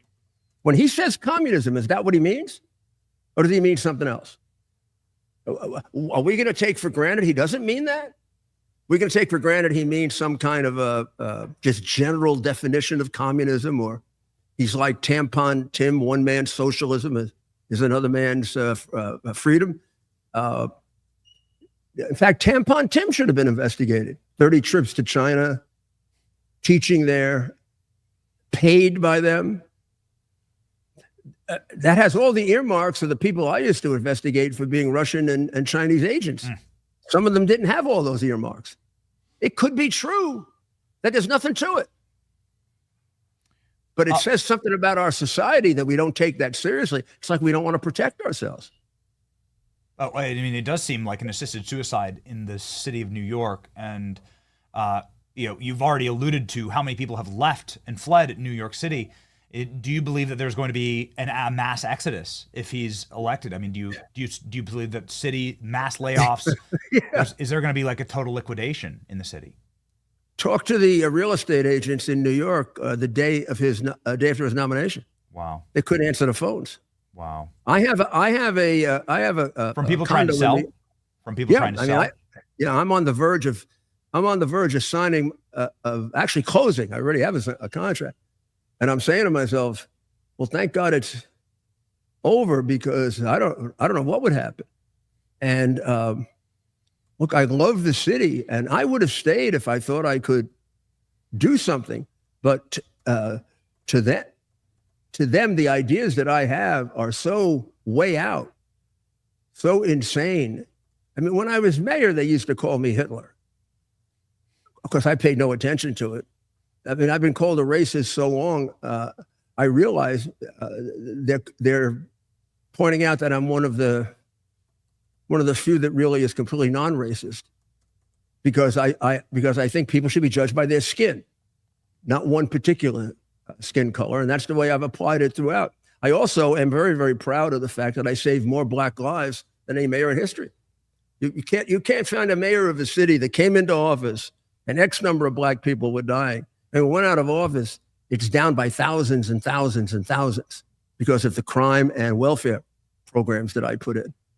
And that's been written by people other than me. And that drives them nuts when I say that. Here you got a right-wing conservative. And over my lifetime, I am a perfect example of Churchill and Reagan, who both said, when you're 20, if you're not a liberal, you have no heart. And by 40, if not a conservative, you have no brain. So my brain got better and I became more conservative. Mr. Mayor, just really quickly, we have some breaking news, and then President Trump's going to be doing a press conference, and so I look forward to those. We'll be popping over there to your old boss. Has anybody ever explained themselves? Whether you know why he's doing things, you can even disagree with him sometimes and say, "No, boss, that isn't the right reason." And then he usually corrects it. So here's the Deputy Attorney General position I know you know well, of the Department of Justice, has just exclusively gotten back with our program. Her name is Harmeet Dillon. I'm sure you know her. She's a wonderful lawyer. Very well. And Great Harmeet lawyer. has given us an exclusive statement on something that you just spoke about. We started off by talking about Zohran Mamdani's plan to tax white New Yorkers more than other New Yorkers. And she has said to us in this statement, read first live on the show, racial discrimination is illegal in the United States, period, full stop. Illegal and discriminatory scheme described by Mamdani would violate federal constitutional and statutory norms and might violate New York law. Just want to get your response as a prosecutor. Couldn't have said it better. First of all, she's a great lawyer, not just a good lawyer. I know her for a long time.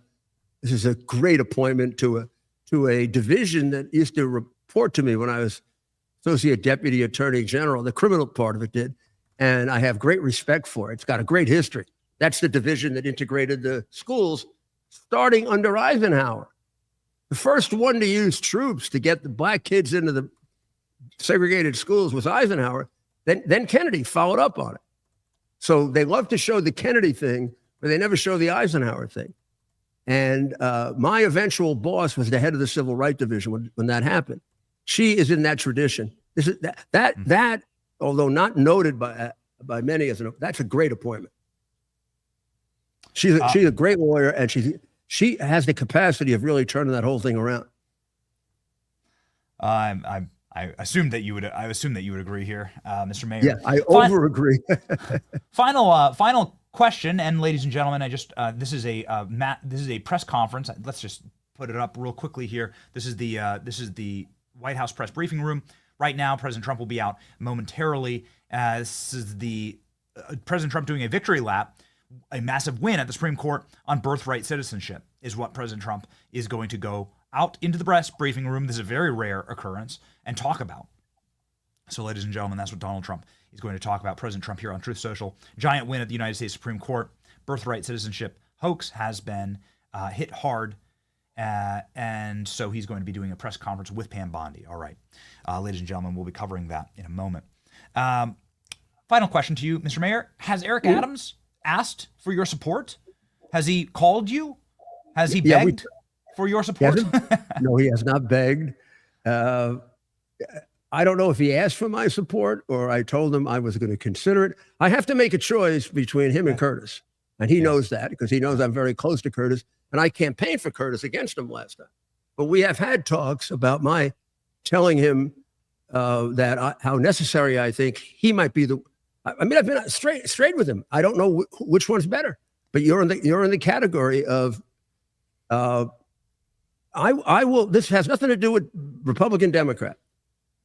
The choice I have to make, using all the experience I've had in politics, is which is the better choice to win. Because the main thing is we have to stop Mamdani. And it may be that the other one might be a better mayor in an ideal circumstance. But the guy who can win is the guy we got to nominate. And he'll be good enough. Adams has shown me in the last 2 years that if he gets the right support, he'll do the right thing. You should know that crime is down in New York right now.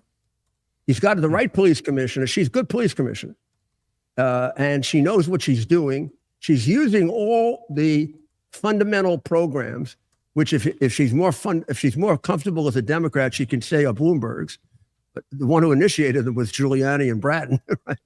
And she does quality of life. She is actually using CompStat. They were kind of ignoring it. She's doing a good job. And that's an area where he knows how to do a good job if you don't get in his way. I mean, right from the beginning, he wanted the DA removed. He wanted Cuomo passed a law, the effect of which right now in 2019, 42 cop killers are walking the streets of New York who were paroled. People we didn't give the death penalty to because we said being in prison for the rest of your life is worse than the death penalty, which is, of course, absurd when you see how many people have the death penalty and they spend $10 million trying to avoid the death penalty and spend the rest of their life in prison. Except the rest of their life in prison is a Democrat fiction. 42 cop killers are walking the streets of New York due to the Democrat Party. So both Adams and Sliwa could handle that. So we got to figure out, is it more likely that the Sliwa supporters had moved to Adams, or that the Adams supporters had moved to Curtis? I think that's the key. That's the key fact. And right now, I don't have the answer to that. There are ways of getting it, and I hope we pursue that in an intelligent way, because we don't have room for an error here. Yes. All right. Well, I guess we'll see. Maybe the last person left in New York will be Hillary Clinton, her and Bill, and they can live inside there. Well, by that time, he won't know. And they can live inside of their little bubble. That's great, you know. They can go to their shows. Hillary can fall into her meat locker van day and night. Mr. Mayor, you were there that day. What the hell happened? I predicted it.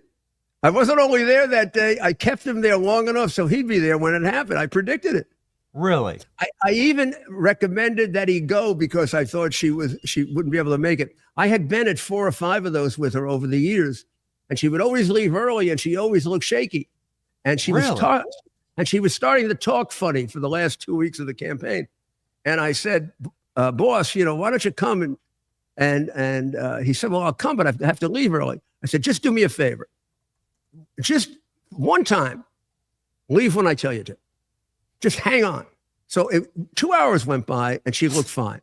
And he came up to me, he said, I said, give us 15 more minutes. And I got my fingers crossed. And my head of security, John Houvain, was standing right where the same angle you have here.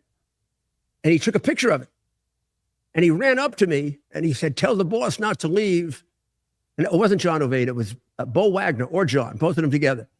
And I said, boss, she just fell down going into the van, and we have word already, because the cops were ratting on her like crazy. They hated her.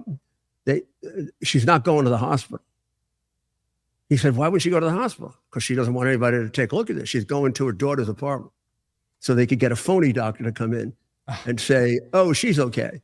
The people here, they don't care if they kill you. It's all about them anyway. And nobody had any loyalty to Hillary. I'm not sure Bill voted for her.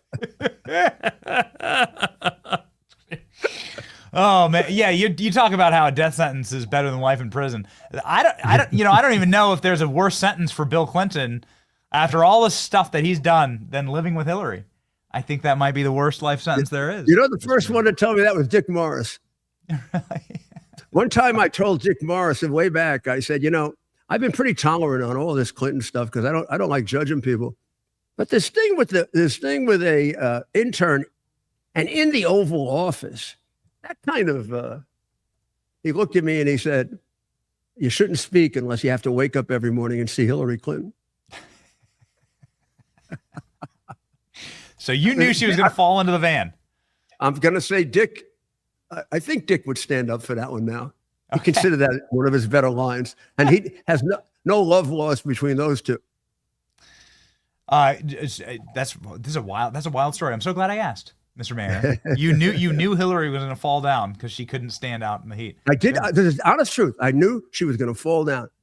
And the minute she selected that event, which I've been at every year but one, I know that event, and I know how hot it gets and how difficult it is to stand for that period of time still, and how she used to complain like hell about it because I could hear her in the background cursing at her people. And they would say, you got to stay longer. Got to stay longer. It's not going to look good.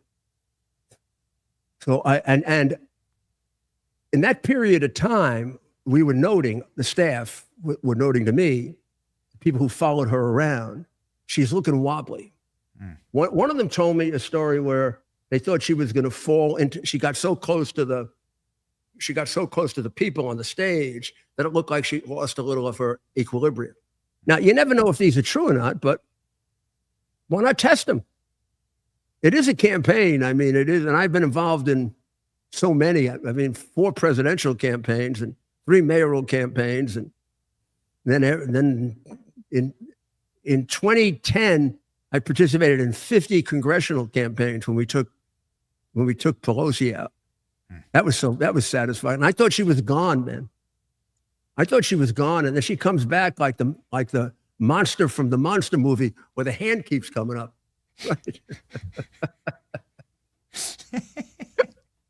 Like a vampire movie.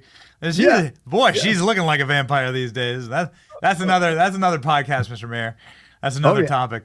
I tell you, I'm glad I asked. I had no idea that you were behind that. Man, what a masterstroke.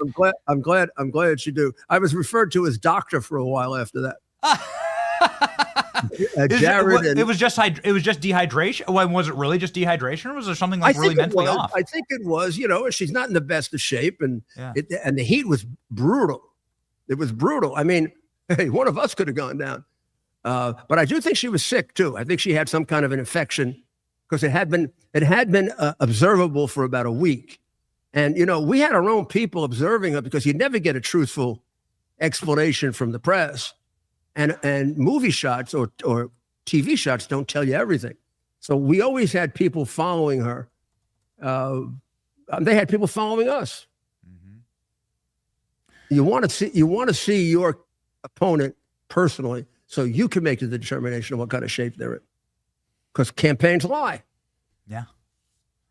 Man, that was a doozy, getting thrown into the meat locker like that. Their shoes falling off and everything. Goodness. All right. Well, I got that approved by Bannon.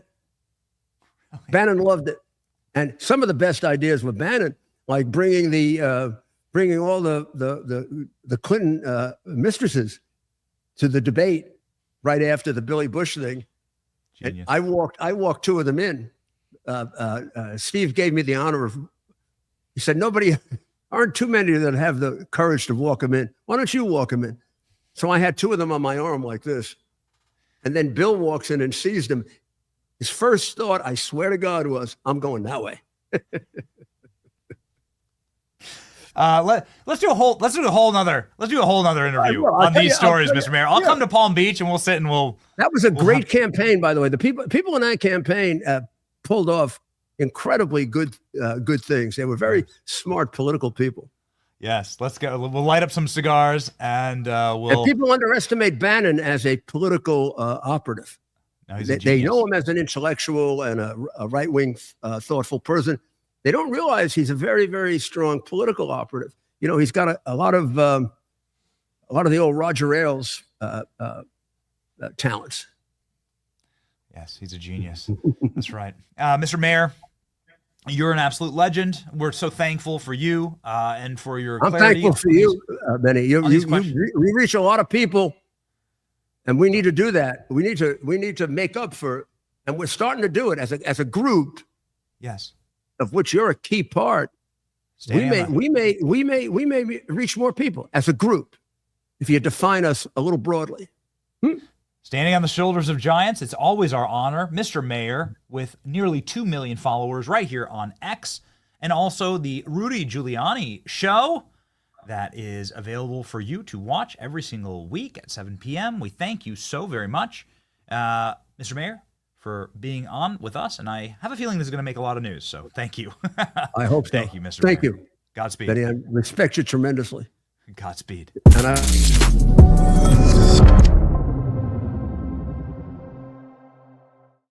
we apologize, ladies and gentlemen. We apologize to the mayor. We didn't know that he was done speaking, and it was just a second delay. But anyway, nothing but absolute love for Rudy. Ladies and gentlemen, big time breaking news cycle right now. We are going to enter it. We are entering the Thunderdome and the Vortex. President Trump will be live on the program.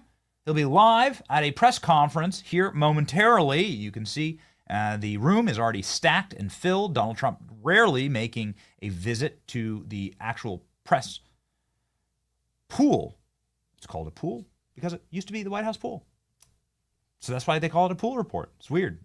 It also is kind of like a pool. It's like dank and weird smelling and stuff. Anyway, that room. Donald Trump will be live there. This is a live shot right now. and we'll be taking it live. Wherever you are, Patriot Mobile will travel with you. Patriot Mobile can be your cell phone service that connects you and keeps you locked and loaded on the road, just like it does for us. It is the backbone of our company, and the connectivity of this company is the only Christian conservative wireless provider available on all three major networks. And ladies and gentlemen, we cannot emphasize enough how helpful they are for us on the road and when we're traveling. Patriot Mobile keeps us locked in. Get ready. They are here for you. You should make the call today. The switching is extremely easy, and make sure that you're supporting a company that not only supports your First and Second Amendment rights, but also supports faith, family, and freedom. Right now, go to patriotmobile.com/Benny. Call 972-PATRIOT for a free month of service with promo code Benny. Make the switch today. Defend freedom with every single call or text you make. patriotmobile.com/Benny or call 972-PATRIOT. Ladies and gentlemen, okay, so we have President Trump. We do not know when he will be popping out on the stage there, but we are very thankful for our very newsworthy next guest, Representative Andy Ogles from Tennessee, the great congressman. Welcome him back.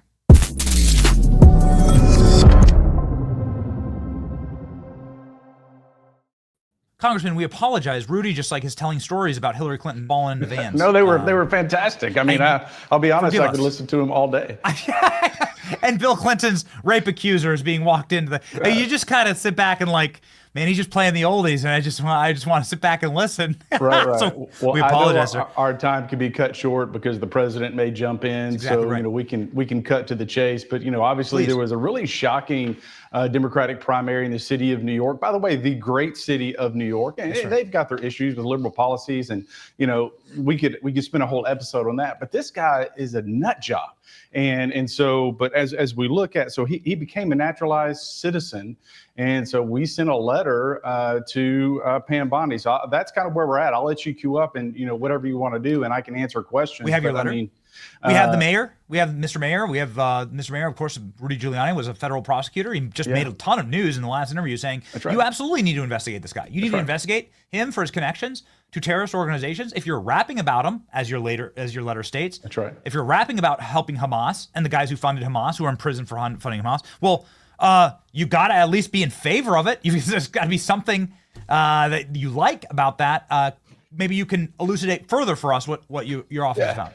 Well, so to give your viewers context, so on your naturalization forms, there's a section on there where it talks about your activity in your alliances. And so we've continued to dig, the teams continue to dig. So we actually have breaking news for your show that, so he became a citizen, naturalized citizen in 2018. And so at the same time, he's filling out these forms to become a citizen, he's joining a communist group here in the United States. And so if we can go back and fill in the dots of when he was joining that group versus when he filled out that paperwork, it may very, very well disqualify him from being a citizen of the United States of America. That's why this is so important. And so what we're trying to do, even for some reason that he slips through the fingers, he slips through the cracks, and we can't get him, we're going to create a template where we can go after other radicals who come to this country, become a citizen, and quite frankly, they're a sleeper to undermine our government. Yeah, I mean, it does seem like a sleeper cell operation here. That's right. On its, you just have to look at what he stands for. He's now potentially under investigation by the DOJ. We just got that from Harmeet Dillon, who says, you're not allowed to tax people based on their skin color. One of his ideas, again, this is very much a Marxist idea. This is where he's from in Uganda or South Africa. Right. It's a good, this is what happens all the time. They go, you go after specific people because of their skin color. We're so sorry, Congressman. Absolutely. President Trump just came out on the stage. Let's listen to the president. That we're very happy about. This morning, the Supreme Court has delivered a monumental victory for the Constitution, the separation of powers, and the rule of law, in striking down the excessive use of nationwide injunctions to interfere with the normal functioning of the executive branch. The Supreme Court has stopped the presidency itself. That's what they've done. And really, it's been an amazing period of time this last hour.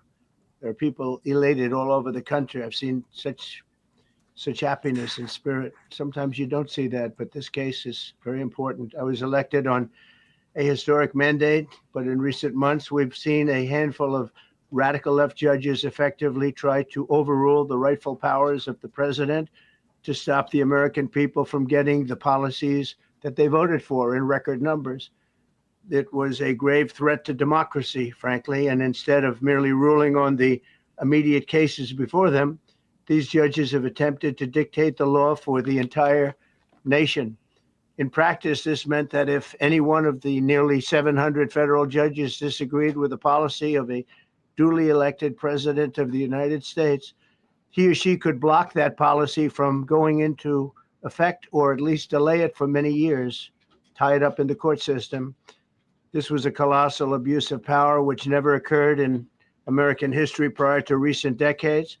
And we've been hit with more nationwide injunctions than were issued in the entire 20th century together. Think of it, more than the entire 20th century, me. I'm grateful to the Supreme Court for stepping in and solving this very, very big and complex problem, and they've made it very simple. I want to thank Justice Barrett, who wrote the opinion brilliantly, as well as Chief Justice Roberts, and Justices Alito, Gorsuch, Kavanaugh, and Thomas. Great people. Thanks for this decision, and thanks to this decision, we can now promptly file to proceed with numerous policies that have been wrongly enjoined on a nationwide basis. And some of the cases we're talking about would be ending birthright citizenship, which now comes to the fore. That was meant for the babies of slaves. It wasn't meant for people trying to scam the system and come into the country on a vacation. This was, in fact, it was the same date, the exact same date, the end of the Civil War. It was meant for the babies of slaves, and it's so clean and so obvious. But this lets us go there and finally win that case, because hundreds of thousands of people are pouring into our country under birthright citizenship, and it wasn't meant for that reason. It was meant for the babies of slaves. So thanks to this decision, we can now promptly file to proceed with these numerous policies and those that have been wrongly enjoined on a nationwide basis, including birthright citizenship, ending sanctuary city funding, suspending refugee resettlement, freezing unnecessary funding, stopping federal taxpayers from paying for transgender surgeries, and numerous other priorities of the American people. We have so many of them. I have a whole list. I'm not going to bore you, and I'm going to have Pam get up and say a few words, but there's really, she could talk as long as she wants, because this is a very important decision. This is a decision that covers a tremendous amount of territory. But I want to just thank again the Supreme Court for this ruling. It's a giant. It's a giant. And they should be very proud, and our country should be very proud of the Supreme Court today. And with that, I'd like you to listen to the words of Pam Bondi. She's an incredible attorney general. We're very proud of her. And as you know, Todd Blanche is with us, and we have so many others that worked on this case and other cases. And I think they're doing a great job. Pam, please say a few words. Thank you, President Trump. Thank you for fighting for all Americans. Americans are finally getting what they voted for. No longer will we have rogue judges striking down President Trump's policies across the entire nation. No longer. Today, in the 6-3 opinion, Justice Barrett correctly holds that the district court lacks authority to enter nationwide or universal injunctions. These lawless injunctions gave relief to everyone in the world instead of the parties before the court. As the Supreme Court held today, they turned district courts into the imperial judiciary. Active liberal judges have used these injunctions to block virtually all of President Trump's policies. To put this in perspective, there are 94 federal judicial districts. 5 of those districts throughout this country held 35 of the nationwide injunctions. Think about that. 94 districts, and 35 out of the 40 opinions with nationwide injunctions came from 5 liberal districts in this country. No longer. No longer. These injunctions have blocked our policies, from tariffs to military readiness to immigration to foreign affairs, fraud, abuse, and many other issues. The judges have tried to seize the executive branch's power, and they cannot do that. No longer. No longer. And on immigration, on a side note, Today marks 2,711 arrests on these terrorists and these gangs. Total arrest today with HSI investigations. And thank you, Stephen Miller. Thank you to Homeland Security. Thank you to everyone working hand in hand with the FBI on all of these transnational gangs. TDA has been a huge terror to our country, as well as MS-13, as well as Sinaloa cartels. No longer. No longer. These injunctions have allowed district court judges to be emperors. They vetoed all of President Trump's power, and they cannot do that.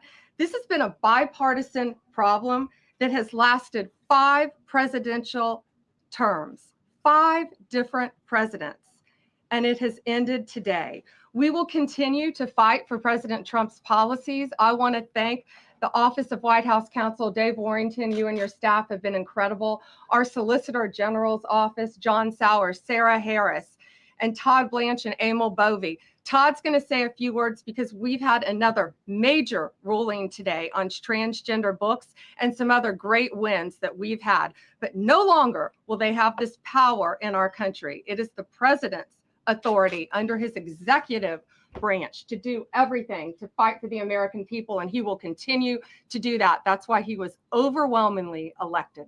Thank you. Thank you. Today's a great day for the rule of law. It's a great day for the Justice Department, and it's one that's been a long time coming, and one that every American should have been waiting for with bated breath. And so I echo what the president said and Attorney General Bondi, that the Supreme Court did a great thing today, not only for this administration, but for every American in this country.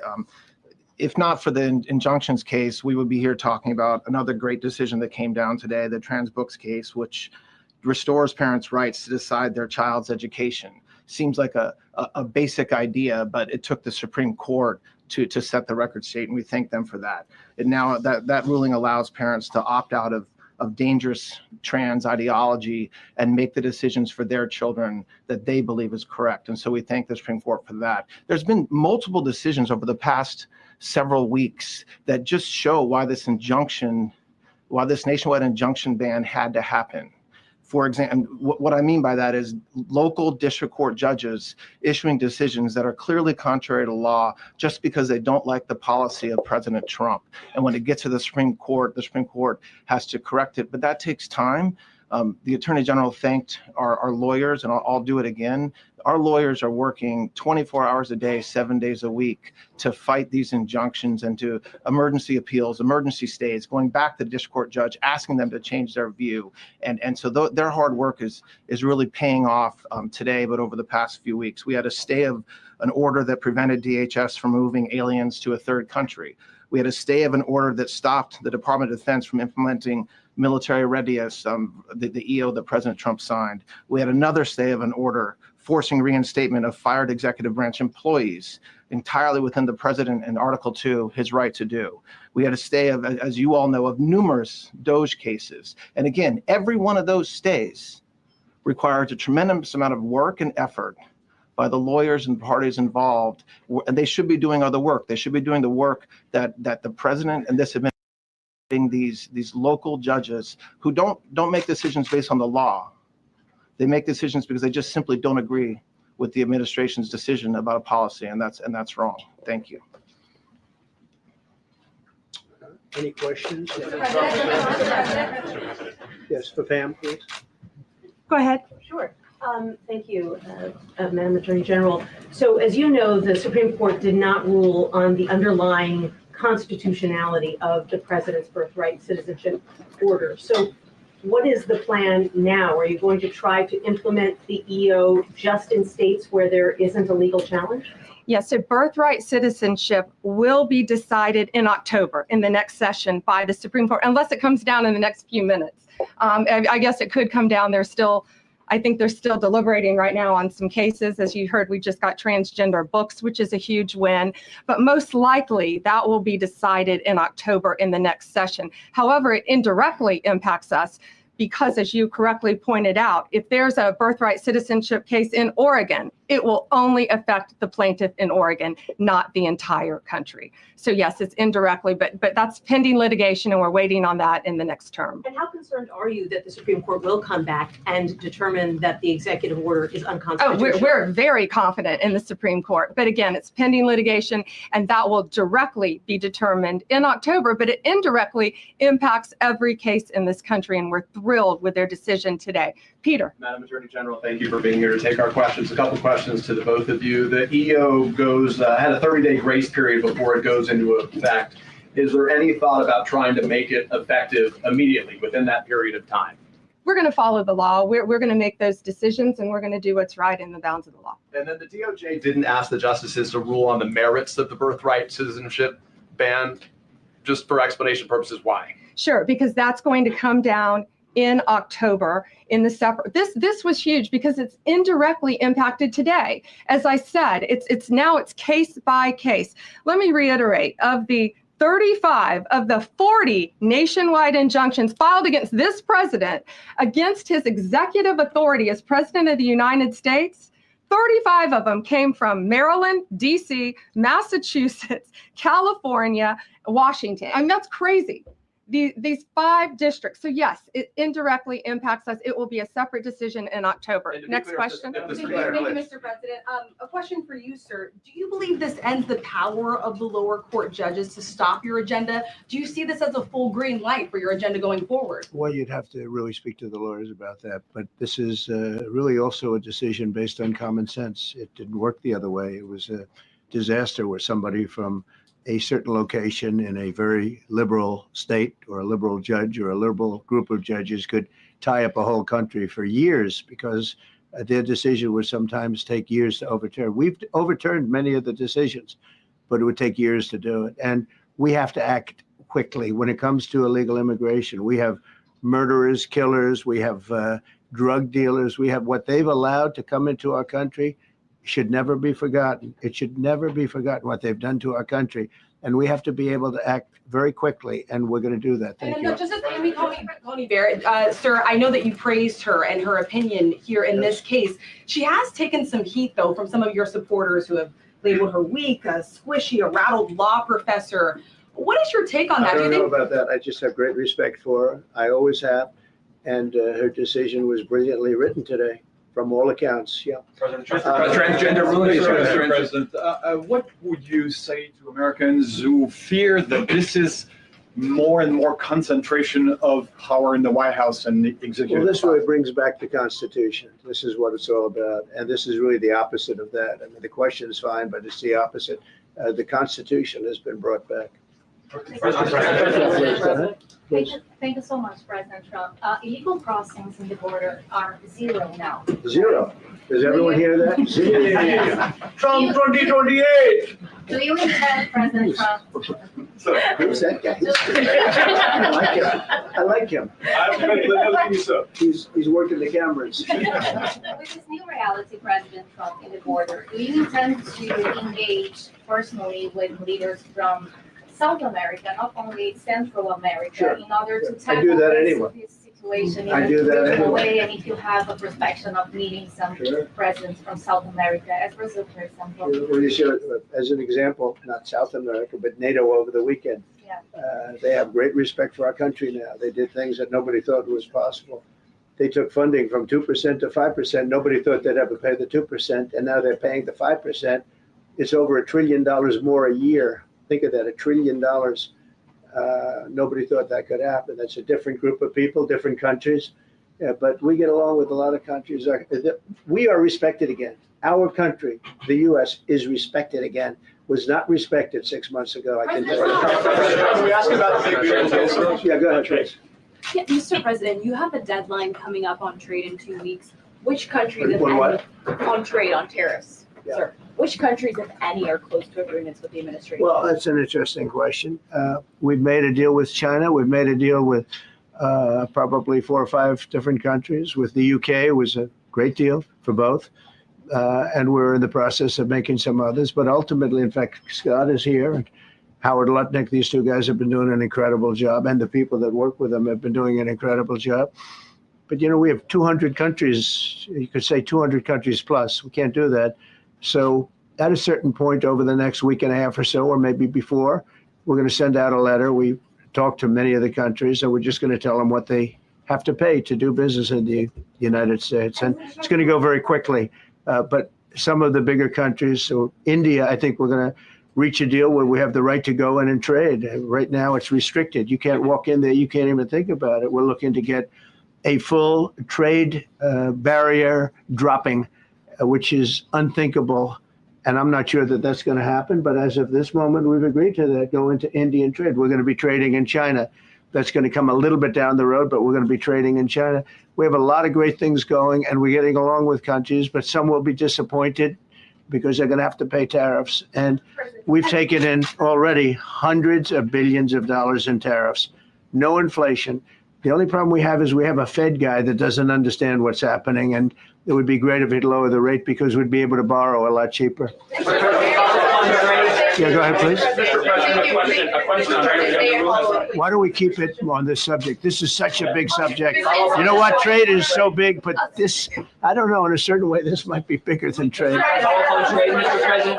I think this is bigger than trade. Yes, please, go ahead. I was wondering, though, if you could, Go ahead. sir, on the transgender ruling, the Supreme Court ruling that parents with religious objections can pull their kids out of public school lessons that use LGBTQ materials.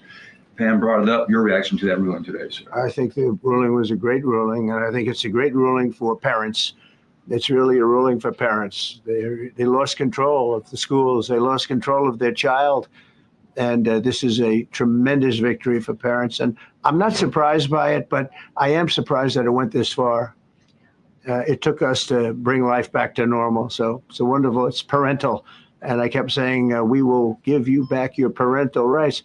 They were taken away, and this is a tremendous victory for parents. Yeah. Mr. President, if you look at back at the last week, it's been extraordinary in terms of the action in the Middle East. You were at The Hague. I'm wondering hell of a now. week, hasn't it? I'm wondering now if you believe been that some Iran. week. I'm wondering now, sir, if you believe that Iran has given up its long history of ambitions with nuclear weapons, or what you would like to see from them to prove that they do, and what type of meetings is your administration looking for next week with Iran? So Iran wants to meet.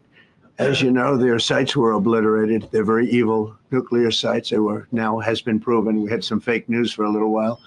The same people that covered the Hunter Biden laptop was from Russia. The same people that did 3 or 4 other Russia hoax. But on their No, wait, just listen.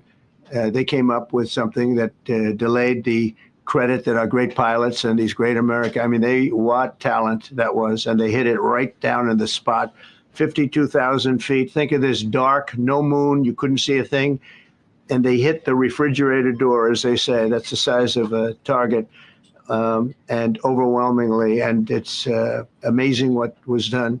We're the only ones that could have done it, and we took out the other 2 of the other sites also. In addition to that, we finished them off. That was a very evil intention. I believe that, and again, time will tell, but I don't believe that they're going to go back into nuclear anytime soon. They spent over $1 trillion on nuclear, and they never got it together. And nothing was moved from the site, by the way. To do that is very dangerous. It's very, very heavy material. Those cars were most likely the cars of Masons because they were pouring concrete at the top, at the hatch, as you know, the hatch going into the nuclear site. They wanted to reinforce it, and they had some masons there pouring concrete. By the way, that concrete was obliterated. It hit exactly at the concrete. It was, I don't think it had a chance to dry, but everything's down there. It's under millions of tons of rock. Please. Yes. Your administration has said that El Salvador is one of the safest countries in the hemisphere. So why haven't you yet canceled temporary protected status for that country? Was it part of the deal? Well, we'll take a look. President? We've had a great relationship with El Salvador. They have a fantastic leader. They built a massive prison system. And I don't know exactly why, but it's a hell of a system. And we bring people there, and when they go there, they don't get out. And frankly, when they hear they have to go there, they become very nice people. They become very nice people. It's a tough system, but it's a brilliant system. And it's a system done by a very, very good leader. We'll talk about El Salvador. A lot of respect. President, Yeah, Thank please. you. Thank you. A question for you and then a question for the Attorney General. As you go into negotiations and talks with Iran, are you demanding not only that there would be no uranium production inside of Iran, but also that Iran would turn over all existing stockpiles of uranium? Well, we're a little early for that, but something like that, yeah, we'll do something like that.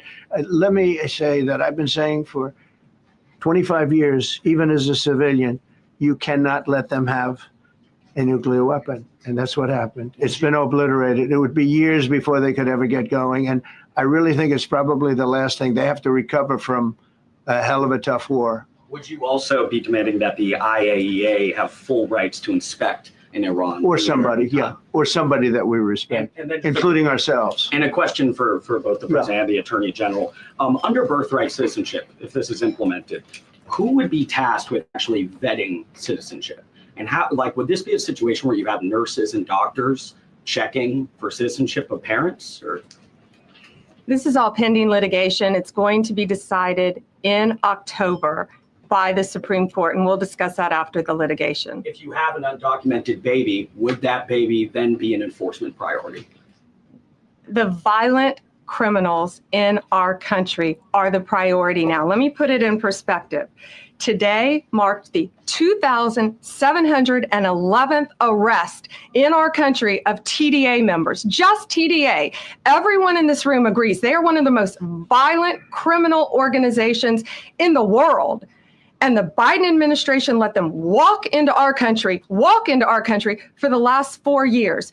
2,711 of them today have been arrested in our country. That is the priority of Donald Trump. That is the priority of this country, of Homeland Security, of all of our lawyers, of FBI. That's the priority. That will be discussed in October when the Supreme Court hopefully rules in our favor, and we're very confident of that. But you should all feel safer now that President Trump can deport all of these gangs, and not one district court judge can think they're an emperor over this administration and his executive powers and why the people of the United States elected him. I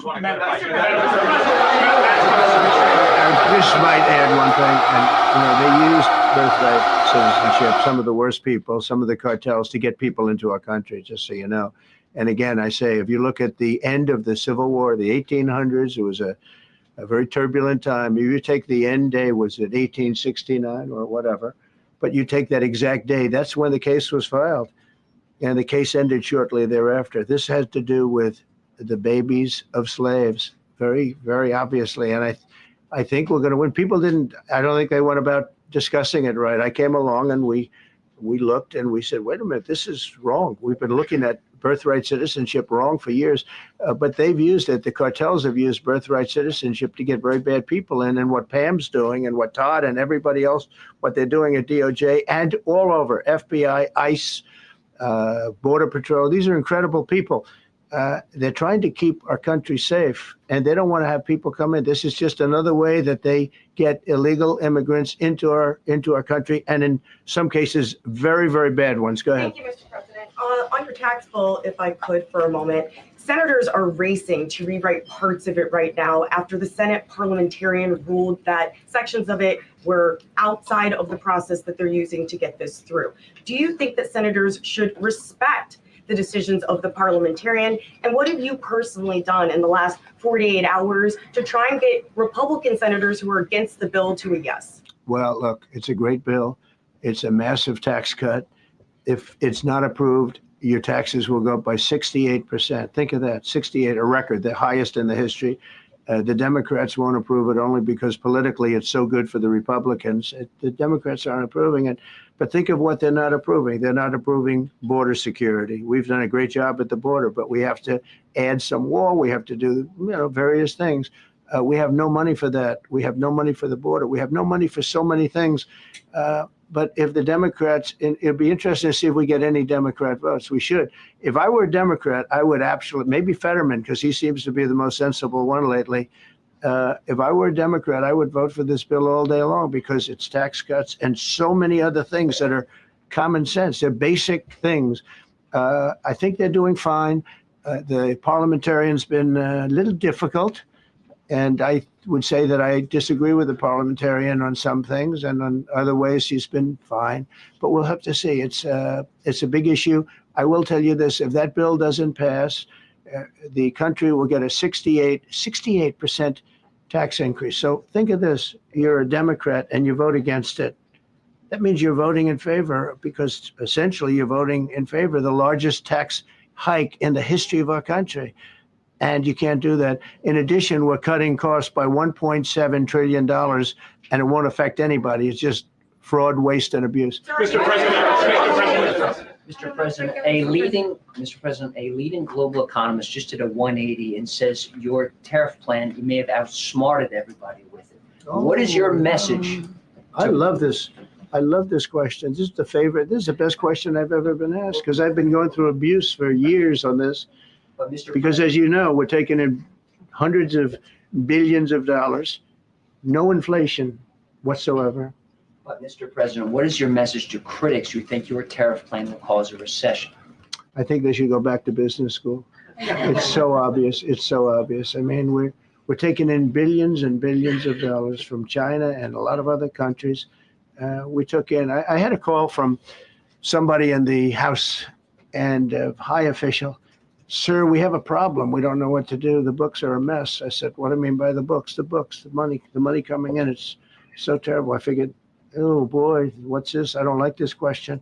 I said, so what seems, there's so much money coming in, and there must be some kind of an accounting mistake, because we have hundreds of billions of dollars more money than we thought. I said, do me a favor, go check call me back. You have to call me back. Check the tariff column. Calls me back 2 hours later, says, you're right. We took in 88 billion in tariffs. They have so much money coming in. But more important than the money coming in, we have companies coming in, factories coming in, auto plants being built. AI is being built here instead of being built all over Europe and Asia. We have all of it. We have over $15 trillion, just about, Scott. I think we're right about that number. We went to Saudi Arabia. We went to Qatar. We went to UAE. Very smart people, very smart leaders, great leaders. And we took in $5.1 trillion just there without the tariffs. I mean, they also liked a thing called November 5th, November 6th, and November 7th. That was a very good little period of time. It's called the presidential election. You know, you used to have one-day election. Now you have it go over it. But even if you just took that little period, because it was pretty obvious it was going to be a landslide. And they like that, but they love the tariffs.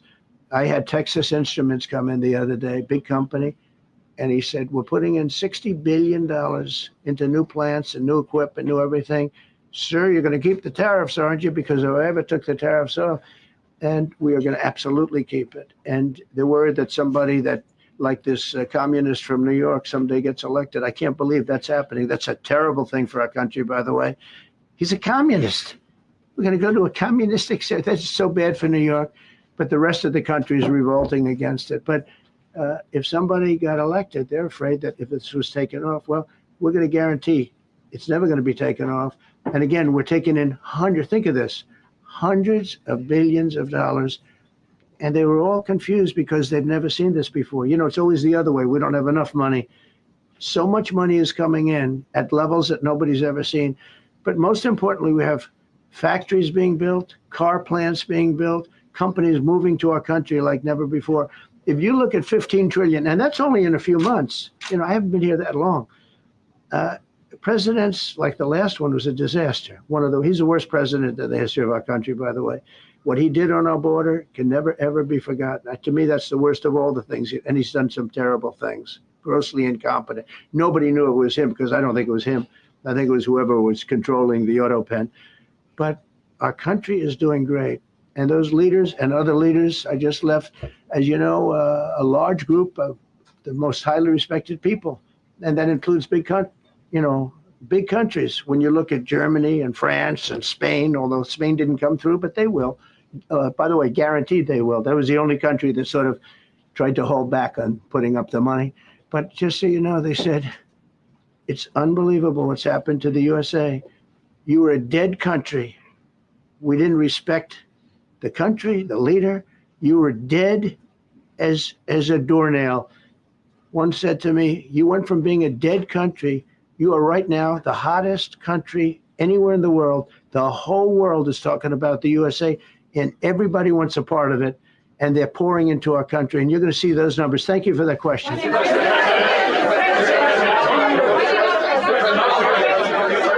Yeah, go ahead. Thank you, Mr. President. I have a question about trade. Secretary Bessent has said that he hopes tariff deals with major partners will be done by Labor Day. So if some deals are not done by your July 9th deadline, will some countries' tariffs go back up, or will they stay where they are Well, now? there are some countries that are used to ripping us off, to be honest with you. And I don't want to name them, but you sort of can name them. And they're so used to just, taking it billions and billions of, look, we had a trade deficit of more than $1 trillion. Think of a trillion, a trade deficit. That's because nobody cared. We cared a lot when, I took in hundreds of billions of dollars in tariff. We had the greatest economy in history up until now. I think we're going to blow it away. But during my time, and especially prior to COVID, we had the greatest economy in the history of our country. I think we're going to blow it away now based on the kind of numbers that we're seeing. But some countries are very angry because they've been ripping us off for years. They've been making billions and billions of dollars. There was nobody to negotiate with. They could do whatever they want. They charged us tariffs, by the way, at numbers that we've never seen before. And we ended up losing much more than $1 trillion a year. $1 trillion a year on trade. And now they're being met with a force that's far greater than them, and they don't like it. So they're upset because instead of making, $5 billion, they're going to break even, or they'll make a little bit. I want to be nice. They'll make a little bit, or we'll make a little bit. It's a big difference. Yeah, please go ahead. Go ahead. Red dress. On the 2020 election, is there any more information on the special prosecutor? So many Americans still have questions about the 2020 election. And speaking of rogue judges, would you consider appointing somebody at DOJ maybe to investigate the judges that allowed for the political persecution of you, your family, and your supporters during the Biden administration? I love you. Who are you? I'm Kara from Lindell TV. Well, it's just a very nice question. And it's not a setup. I have no idea who you are, but I appreciate that question.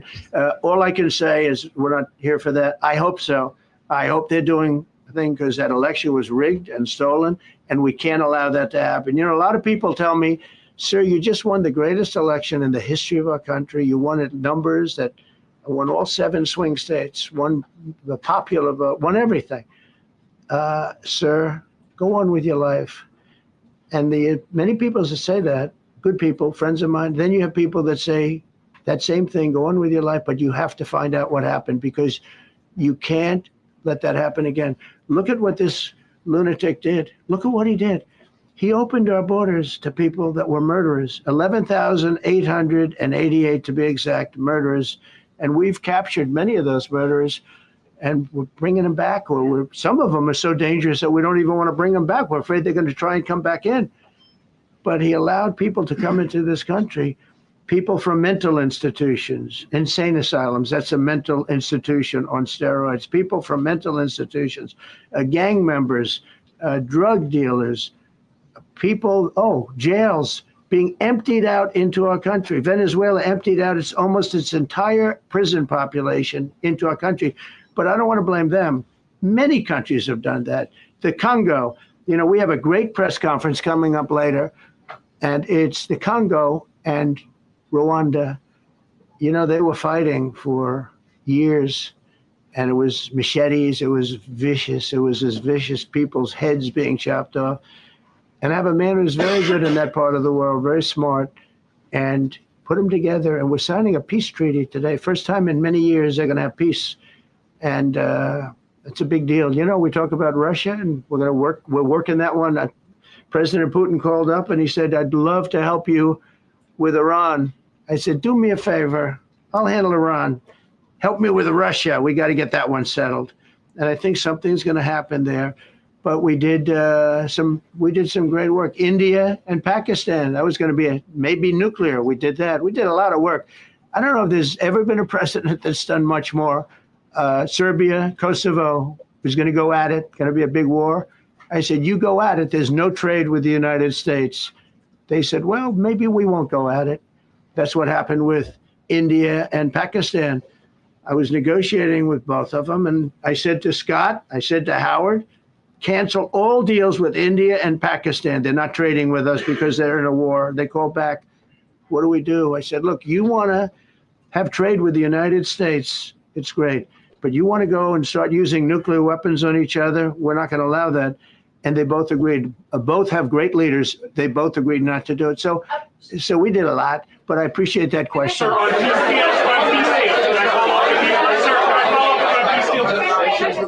Thank you so much. Thank you, Mr. President. Thank you, Mr. President. I was just speaking with Senator Ron Johnson on the One Big Beautiful Bill, and he says he really wants to get to yes for you and get this accomplished. He does. He's a good man. But he also said that he needs more time, and he is not certain that the July 4th deadline is Well, then he's not such a good man. because there's too much work to do. He's a good man. Ron How Johnson's important- doing a good job. He's very committed. Every Republican senator is committed. And, you know, you could have a couple of grandstanders, in all fairness. You could have somebody else. And it's very dangerous because our country would go from being the most successful country in the world to who knows what happens with a 68%. Think of it, 68% tax increase. That was given by the Democrats because they like high taxes. I don't know what happened. You know, all my life, I'd grow up and I'd watch politicians talking. I'd say, oh, that's fun. And they were always saying, we will cut your taxes. We will cut your tax. I never heard it. They say, we will raise your taxes. And they elect people like this guy in New York that maybe has a chance. I find it hard to believe, but he maybe has a chance. They want to raise your taxes. So they want to see a 68% tax increase. That's more money than anybody could afford. You'd go into a depression if that ever happened. So I think there's a lot of pressure to get that approved. How important is the July 4th deadline to you? If It's important. It's not the deadline end all. August? It can go longer, but we'd like to get it done by that time if possible. And look, we have a lot of very committed people and they feel very strongly about a subjects that you're not even thinking about that are important to Republicans. The problem we have is that it's a great bill. It's a popular bill, but we'll get no Democrats only because they don't want to vote for Trump. If that bill was their bill, oh, they would be so happy. It's so great for our military. It's great for everything. And they would normally vote, but because their hatred of Trump, they have Trump derangement syndrome at levels never seen before. And instead of voting for a tax cut, they're voting for a tax increase of 68%. They're voting to destroy Social Security, destroy Medicare, and destroy Medicaid. And we're voting to make them perfect and to make them better, make them stronger and better. They're going to destroy Medicaid and they're going to destroy Medicare, and Social Security will follow. If you vote for the Democrats, you're dead on those three things. Thank you, Mr. President. On a related subject, many Democrats have said that they are not going to support crypto bills in Congress only because of you and your family's personal crypto ventures.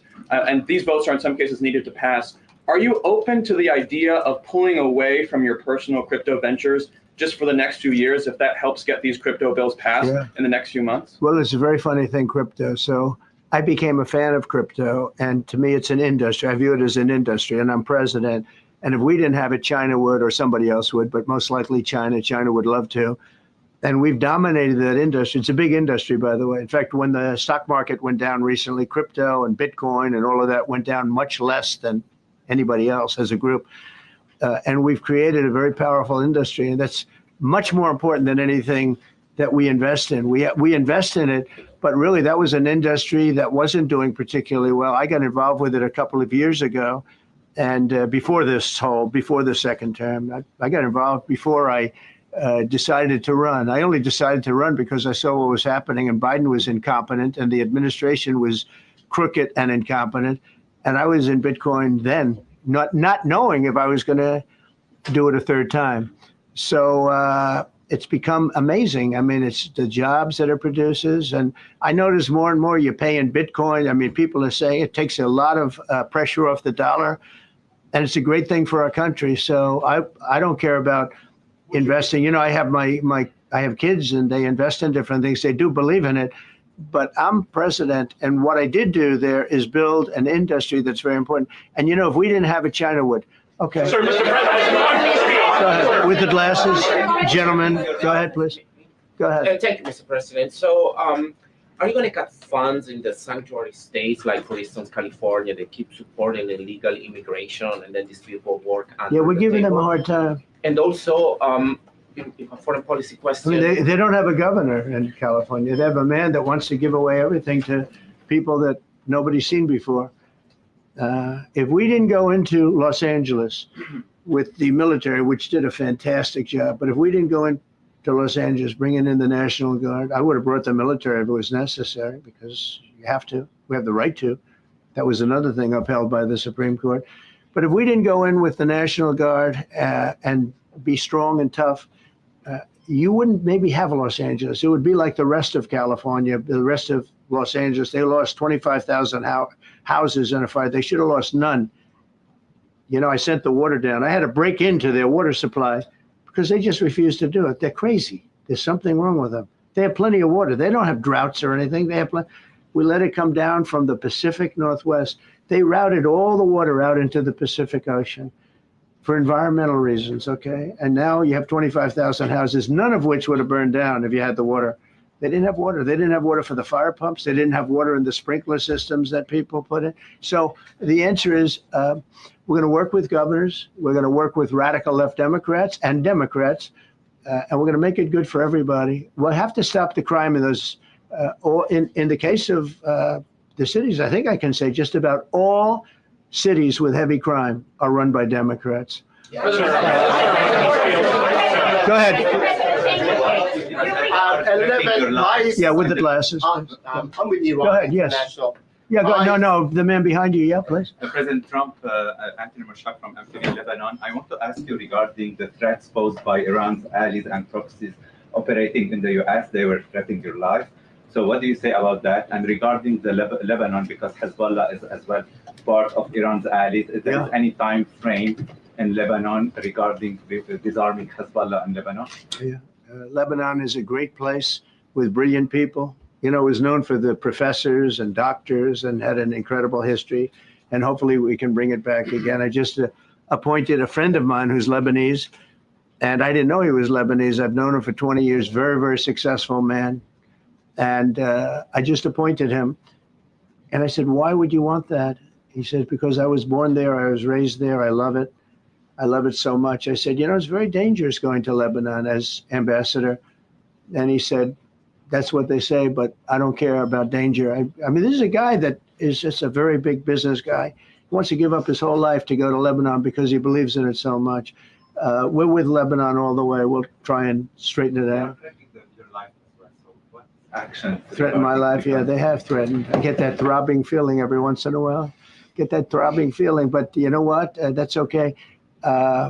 This is a dangerous business. What I do is a dangerous business. You know, I tell the story of the car companies and different people in different professions you have. Race car drivers, as an example, 1/10 of 1% die. Bull riders, 1/10 of 1%. That's not a lot, but it's people die. When you're president, it's about 5%. If somebody would have told me that, maybe I wouldn't have run. Okay? This is a very dangerous profession. Yeah, please. By the way, so many questions. Should we keep this going, Pam? This is the opposite of Biden. Biden would take a half a question and he'd leave without answering it. Go ahead. On Iran. You tell me when it gets boring. Okay. If Iran. Are you from Iran? No, I'm not from Iran. I'm from the UK. But if the intelligence reports conclude that Iran can enrich uranium to a level that concerns you, would you consider bombing the country again? Without question, absolutely. Have you had any Turned out to be unbelievable. But, you know, our incredible flyers and I call them the shots. These guys are unbelievable. Think from 52,000 feet, they hit the equivalent of a refrigerator door. They actually hit it right in the center, so it's much smaller than that. And just bomb after bomb going deeper, deeper, blowing up. Incredible, incredible thing. I don't know if you heard the general. He was very impressive. Raisin Cain. You know, he's the one that beat ISIS for me. And he did it in a matter of weeks. And I was told it was going to take 4 or 5 years. And when I got this job, I always said, if I get this job, I'm going to put that guy as the head of the Joint Chiefs of Staff. And Dan Kane, and he, when I heard his name was Raisin, his nickname is Raisin Kane. I said, you got to be kidding. So I liked him right from the beginning, but he knocked out ISIS in a time that nobody ever thought possible. And when this attack was completed and so successful, I said, now I know how you knocked out ISIS so quickly. But we have the best people. We have the best equipment in the world. You know, I rebuilt the military during my 4 years, during my other term.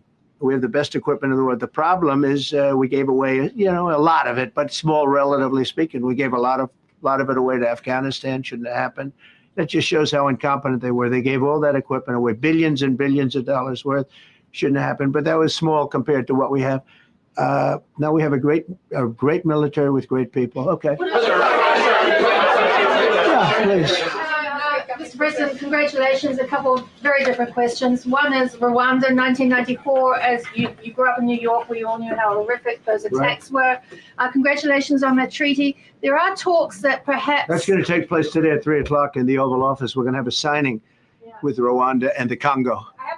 So I'm a little out of my league in that one because I didn't know too much about it. I knew one thing. They were going at it for many years and with machetes. It is one of the worst wars that anyone's ever seen.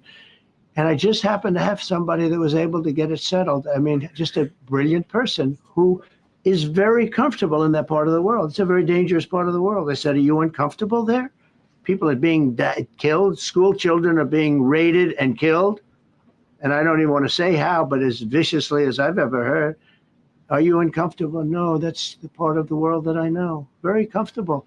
Was able to get them together and sell it. And not only that, we're getting for the United States a lot of the mineral rights from the Congo as part of it. They're so honored to be here. They never thought they'd be coming to, look, this is a very tough part of the world. They never thought, they were just telling me, they never thought they'd ever be coming to the White House. And they're so honored. And so we're going to give them a great big reception. But that's after many years of fighting. It's a great thing. That's at 3 o'clock, I believe. Sir, are you concerned at all about secret nuclear sites in Iran? You talked about maybe just secret nuclear site? Yes, that there might be some of Not those really. Can I tell you? They're exhausted. And Israel's exhausted too. And I dealt with both of them. And they both wanted it settled, both of them. And we did a great job, but they're exhausted. The last thing they're thinking about right now is nuclear. You know what they're thinking of? They're thinking about tomorrow, trying to live. It's such a mess. It's such a mess. The place was bombed to hell. And no, I'm not worried about it at all. And I'm putting out a little statement. I'm going to respond to the Ayatollah's statement yesterday that we won the war. Oh, God, we won the war. And I said, look, you're a man of great faith, a man who's highly respected in this country. You have to tell the truth. You got beat to hell. And Israel was beat up too. They were both beat up. And it was a great time to end it. It was quick. They got the hate out. There was a lot of hate, a lot of hate. It would be great if they didn't have that hate. But the last thing they're thinking about is nuclear weapons right now.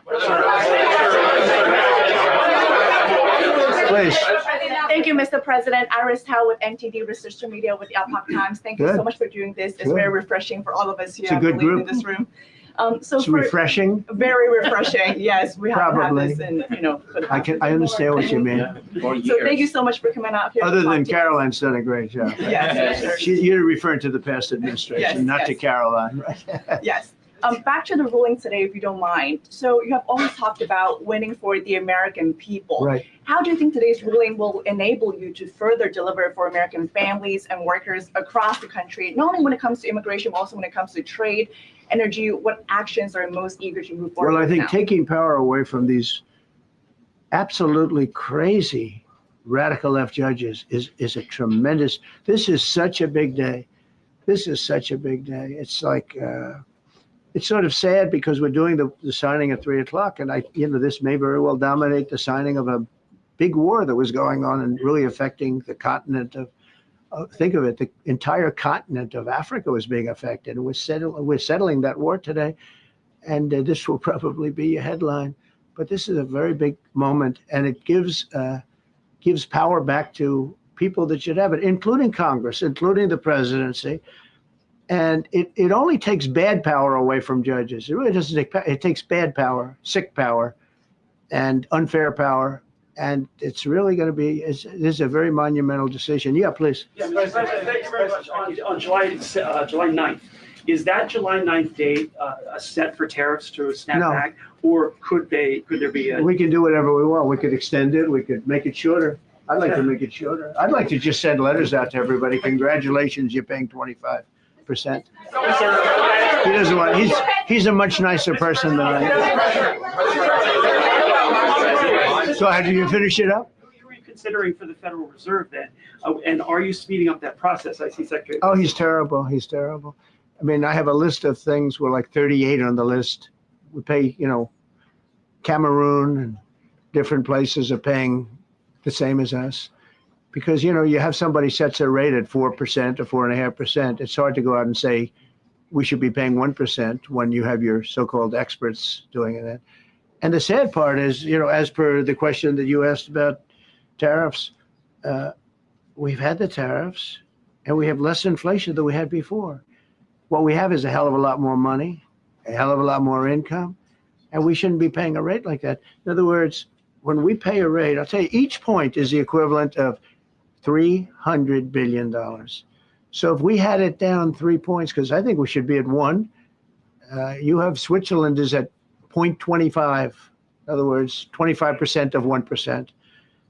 And they're the number 1 right now, but we should be the number 1. And soon you're going to have, I think you're going to have where the people will pay will pay like we had a few years ago, where you put up money, you loan money. And I mean, you actually, instead of paying, you get paid. I love that. I don't know if it's any good, but I love it, where you put up money and you get paid. But we should be in a category. So we should be at the top of the list, not toward the bottom of the list. But we have a man who's not a smart man, and he probably has Trump derangement syndrome. And he's just not a smart person. What he's doing, though, he's hurting us for years to come. Because if we borrow money at 2 points higher than we should be paying, that's $600 billion. Wouldn't you say those numbers are about right, Scott? So it's 2 points would be about 600, actually more than that, but about $600 billion, all because the guy doesn't want to lower the rates. He's doing the service, a very disservice. And then he goes up, talks about, I'd like to see costs come down. He gets up and he does his little thing for 5 minutes, and he goes out and he goes back to the beach. He goes, I'd like to see costs come down. Well, he could lower the interest cost by $900 billion a year. All he has to do is lower rates. And everybody's saying, I was watching some of the business shows today, and they're saying, Trump's right. He should really be cutting. The country's doing well. We have no inflation. Now, despite him, we're doing great. But if we got the rates down, we would be a rocket ship. So I think that'll be it. And I just want to thank everybody. This is a really big day. We've had a big week. We've had a big week. We've had a lot of victories this week. NATO was a tremendous victory. The war was a tremendous. Look, we were talking about this for 30 years, about Iran being nuclear. And all I said is it will not be nuclear, and it's not going to be nuclear. And, I want to give credit to a lot of people, and most importantly to our great military. Boy, they put out that fire. Once that happened, once those bombs got dropped, that war was over. That war was over. But I just want to compliment them. Incredible. The general and all of his generals. Pete Hegseth was great. And now I want to compliment Pam. A lot of genius went into this. People, if you don't say it exactly right, if the Supreme Court doesn't get it because it's incorrectly spoken about, and that happens. A lot of cases are lost because they don't say the right words. But I want to correct. She's going to go down as a great attorney general. I may change my mind about that. I don't know. Maybe someday I'll have call and say I was only kidding. She's going to go down as a great attorney general. This was a tremendous win, and we've had tremendous wins, but this was a tremendous win today. So I just want to congratulate you and Todd and your whole staff. Very brilliant people, and we can't forget John Sauer. That's right. Who is with. There's a medical emergency within his family, so he's taking care of that. And we said absolutely. So I just want to thank everybody very much. Thank you. Jeff Bezos on his wedding weekend. Thank you, Mr. President. Thank you, sir. ladies and gentlemen, you know, when you're doing the show, you want to stay locked in with Rudy and with the congressman. Man, we were just like blistering, and Rudy is Rudy. He's a chatter, you know, he's a talker. So we didn't get read in on the incredible news that is breaking all across the country. Just absolute massive bombshell after bombshell after bombshell after bombshell. An incredible series of wins for President Trump inside of the Supreme Court today, including wins against alphabet propaganda, transgender propaganda, the Supreme Court ruling. ALX, give me an authoritative list, please. Like I'm looking at the build today. Chuck Klein, I need you over to the production chat to grab the build. All right. Get me the authoritative list. So the major ruling was in order to restrict these district courts ruling against President Trump in nationwide injunctions, which has, of course, been so nasty and so obnoxious and has hamstrung these degenerate, bitter, nasty incel district judges have been sending these rulings as total restrictive shots across the bow to destroy the power of the executive. And they collapsed that. And that was, I think, the most important ruling today. But there are many others, including the Supreme Court ruling at 6-3 in order to essentially allow President Trump's block to birthright citizenship nationwide. It's a massive ruling.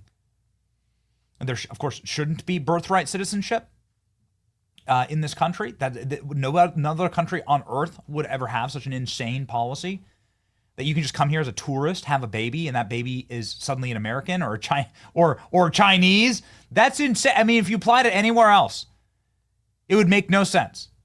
So you go and you travel to France, and you travel to France as a pregnant person, and you have a baby in France, and then your kid's French, like by right. It's obscene. It's obscene. So nationwide injunctions unconstitutional, birthright citizenship. Parents have the right to opt out of their kids being indoctrinated by transgender demonic madness.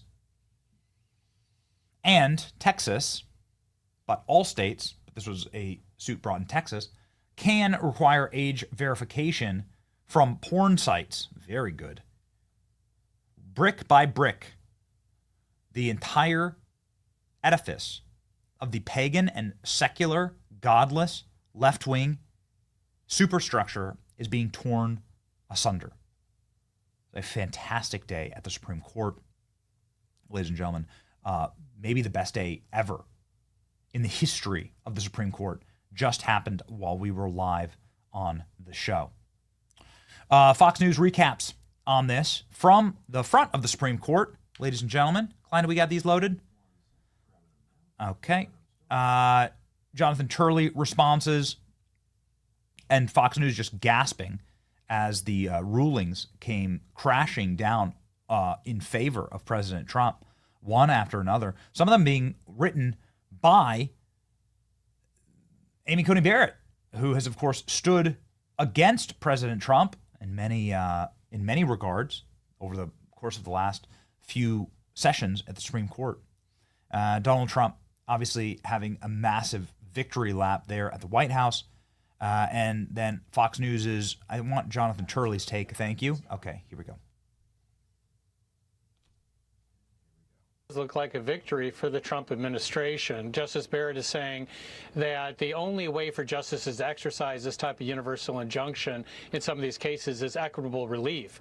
But she does not find evidence that that type of relief was granted to these judges.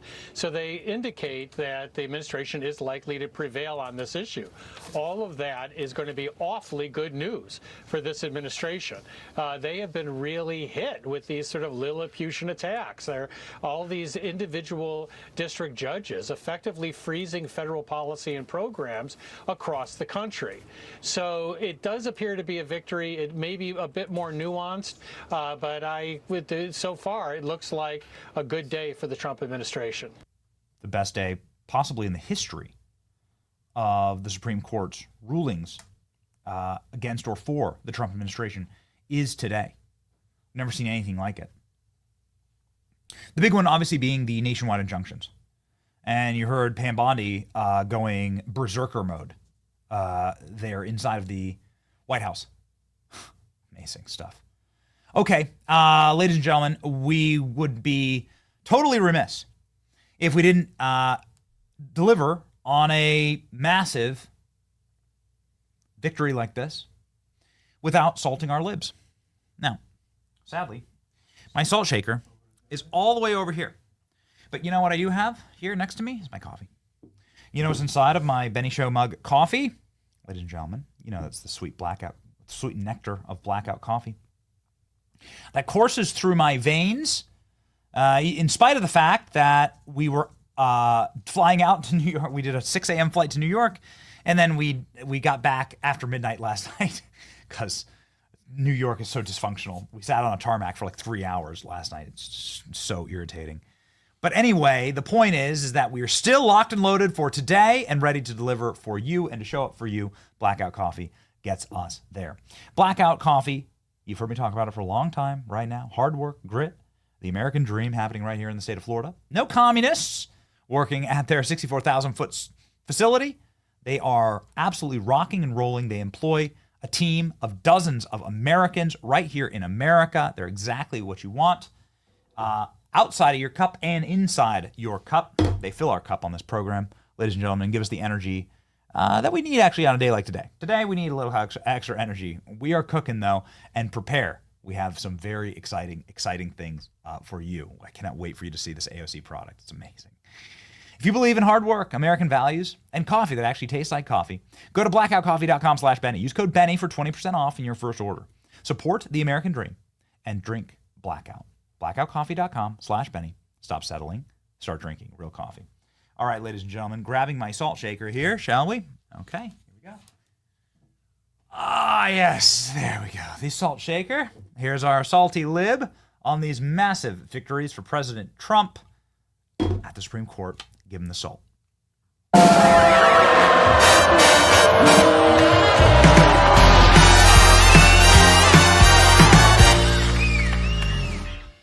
We're learning today that the court, by a 6-3 majority, Anna, has decided to stay the injunctions partially. They're saying that they will grant the government's application for stays, but only to the extent that the injunctions are broader than necessary to provide complete relief to each plaintiff with standing to sue. And let me go back a second, zoom out for a second if I can. One of the questions here was, if the court was going to stay these injunctions, how were they going to do it? Were they going to say that each injunction could only apply in the district where it was entered?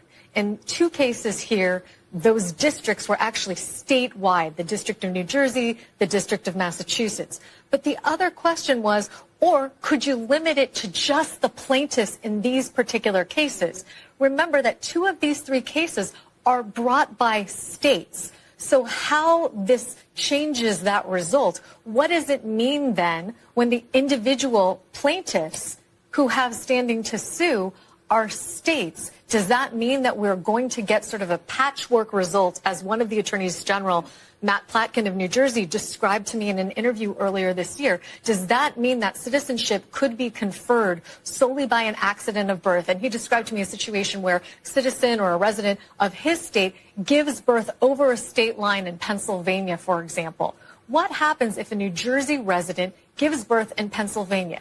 New Jersey is a plaintiff to these cases. Pennsylvania is not. If the child to 2 undocumented immigrants is born in Pennsylvania, what is the result with respect to that person's citizenship? These are a bunch of questions that are now going to result. But at the very least, we are going to see a circumstance where the president's executive order curtailing birthright citizenship is going to effectively be allowed to be implemented in certain states, but not in others.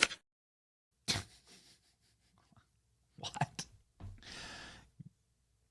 I don't don't even understand what the hell she's talking about. I'm not sure if that, Alex, I'm not sure if that lib was super salty, but what, whatever. All right, strange. They're having a meltdown on MSNBC. You know that's a good day for you. And ladies and gentlemen, to end this program and send you off into the weekend right, we have a perfect verse of the day for you today. Let's rock and roll. The light shines in the darkness, and the darkness does not overcome it. John 1:5. A beautiful day of victory. I can't wait to go and read a little bit more about this in the Supreme Court. It's like hard to, it's hard to absorb it all live on air. It's awesome. I'm going to go do some research. We'll get ripping our recordings and get up with breaking news content for you.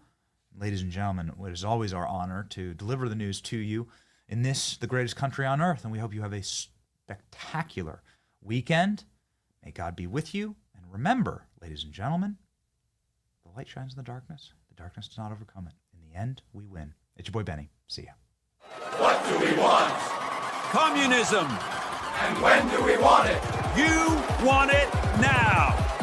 Yeah, now. And who should we vote for? Me. Vote for me.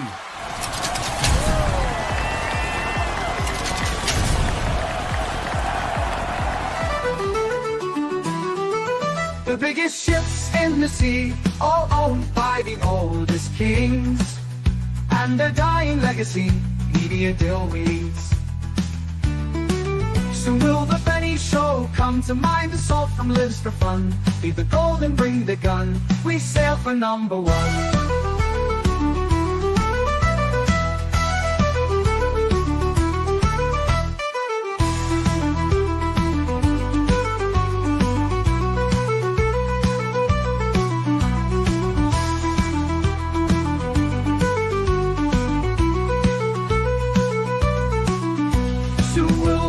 Show come to mind, the salt from lives for fun. Leave the gold and bring the gun, we sail for number one. The biggest ships in the sea, all owned by the oldest